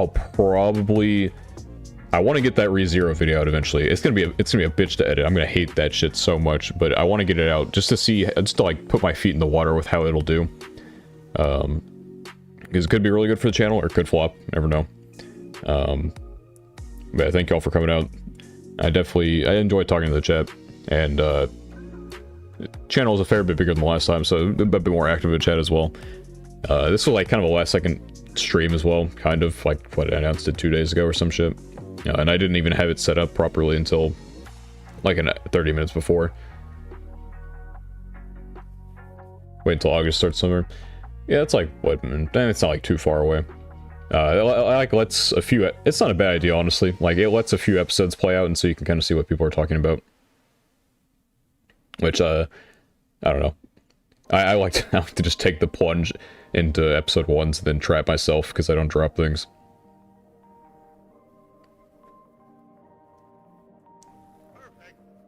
But yep, that'll be the end of things here.